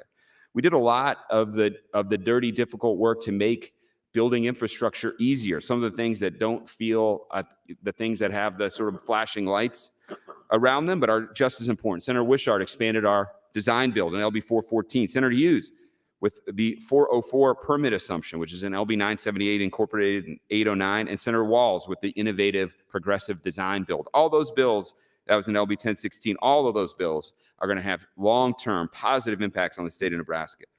We did so much on workforce housing. We've talked about the funding, but as well, it should go with noting Senator Williams' LB 1069. And we did a lot to help some of the least among us with our animal friends around the state, with Senator DeBoer's LB 829 and Senator Wishart's LB 851. Those are all forward-thinking things, colleagues, things that we weren't forced to do those things, but we did them because we thought they were right. There are other things that we had to tackle, not necessarily by our choosing, but there were issues or problems that were handed to us. We did outstanding work under Senator Breezy's leadership, responding to the initiative petition on casino expansion, including passing LB 876 this year, a very measured, thoughtful, strategic approach to implementing gambling in the state of Nebraska. Senator Bosselman with LB 1102, and Senator Blood with her focus getting additional funding for the Alton and Meade disasters that we have seen. Senator Arch in the HHS committee, LR 29, responding to the St. Francis and child welfare issues. LB 1173 and the procurement process overhaul that they are proposing, I think are going to, were outstanding responses to a crisis that was given to this body.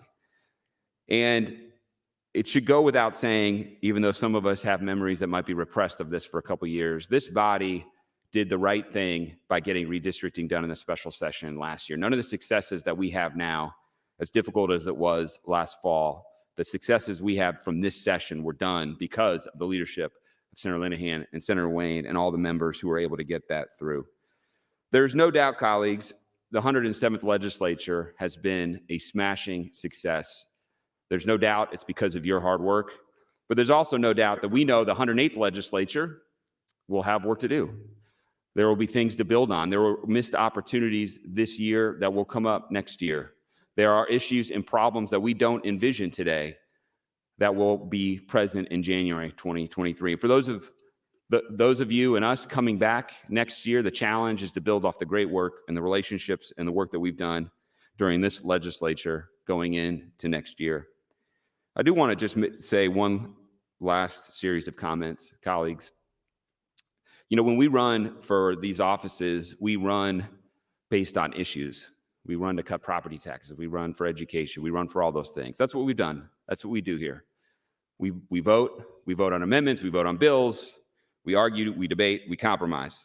But one day, for some of those senators, it's going to be this year. For others, it might be years down the road. But one day, we're all going to leave here.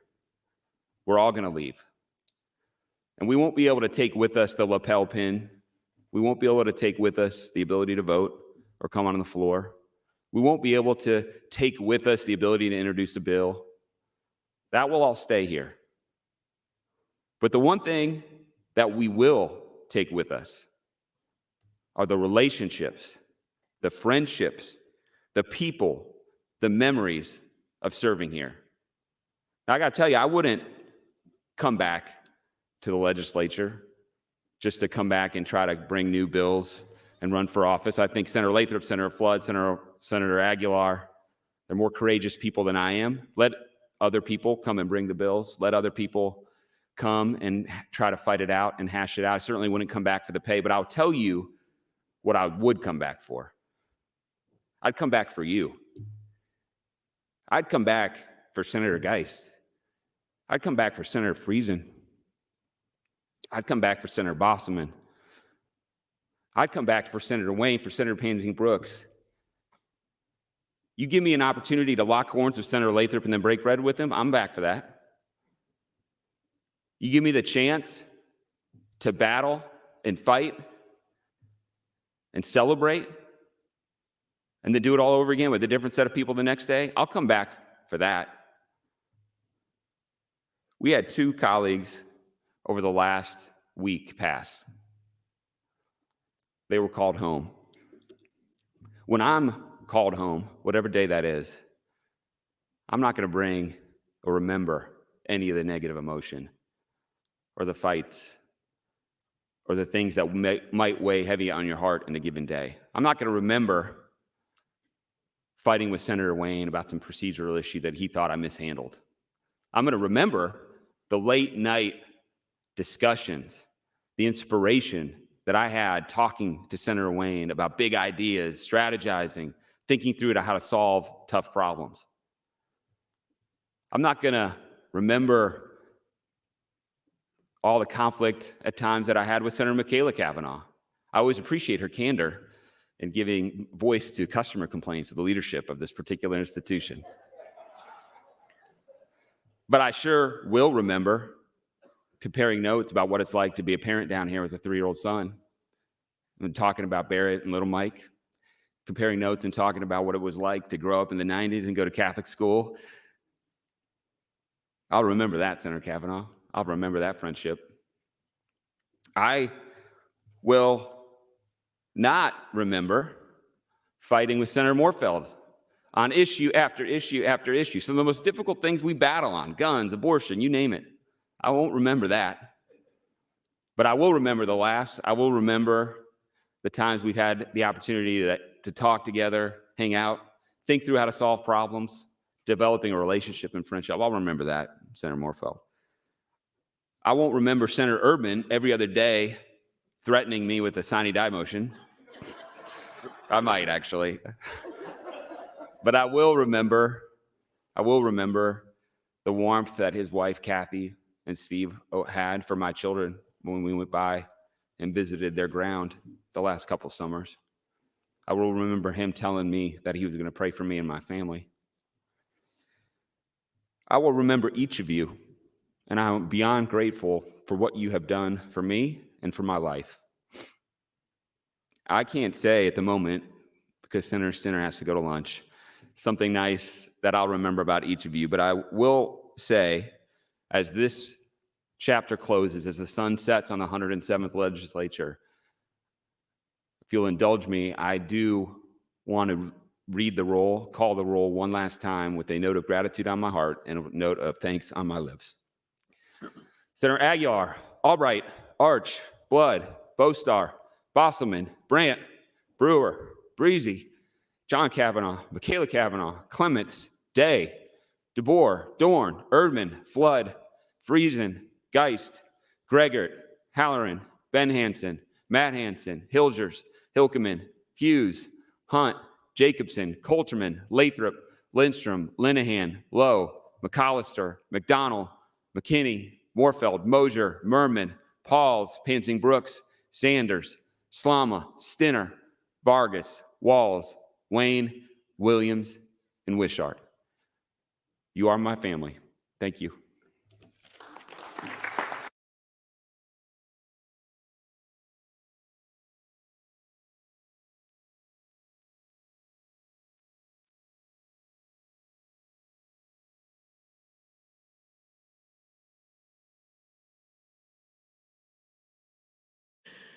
Thank you, Mr. Speaker. Mr. Clerk. Two items, Mr. President. First of all, Executive Board communication regarding appointments to the Economic Recovery Special Committee created in LB 1024. To that end, the Economic Recovery Special Committee will meet underneath the north balcony upon adjournment. That's all that I have, Mr. President. Thank you, Mr. Clerk. Senator Hilkeman, you are recognized for a motion. Thank you, Mr. President. I move that all bills not otherwise disposed of, excluding bills on final reading and vetoed or line item vetoed bills on this date, be indefinitely postponed. All in favor say aye. Opposed, nay. Motion carries. Senator Matt Hansen, you are recognized for a motion. Thank you, Mr. President. I move that the chairpersons of all standing committees file with the clerk of the legislature all standing committee records so that the proper record may be made of the final disposition of all bills. You've heard the motion. All in favor say aye. Opposed, nay. Motion carries. Senator Lathrop, you are recognized for a motion.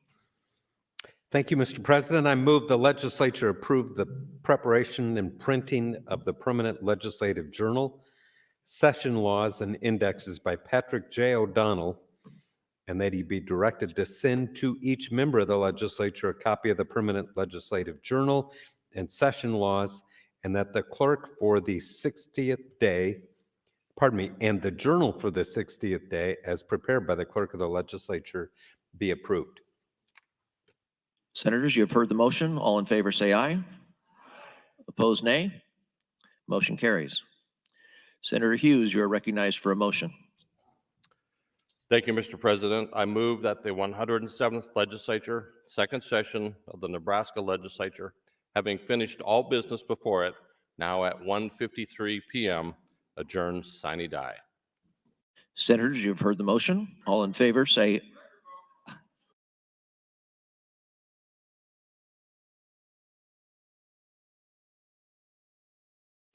there has been a request for a record vote.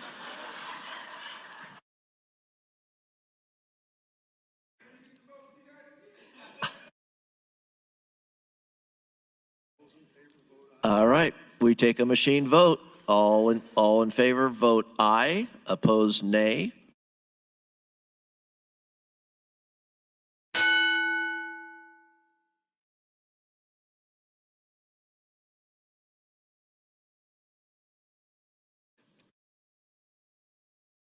Mr. Clerk, please record. Voting aye. Senators Aguilar, Albright, Arch, Blood, Bostar, Bostelman, Brandt, Brewer, Kavanaugh, Clements, DeBoer, Flood, Friesen, Geist, Gregert, Holleran, Hansen, Hilgers, Hickelman, Hughes, Jacobson, Coulterman, Lathrop, Lindstrom, Linehan, McAllister, McDonald, McKinney, Moorfeld, Moser, Merman, Panzine, Brooks, Sanders, Slama, Stinner, Vargas, Walls, Wayne, Williams, Wishart.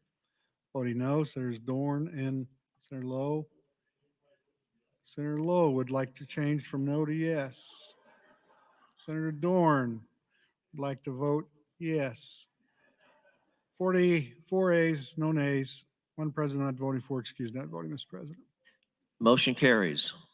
Senators, we are adjourned sine die.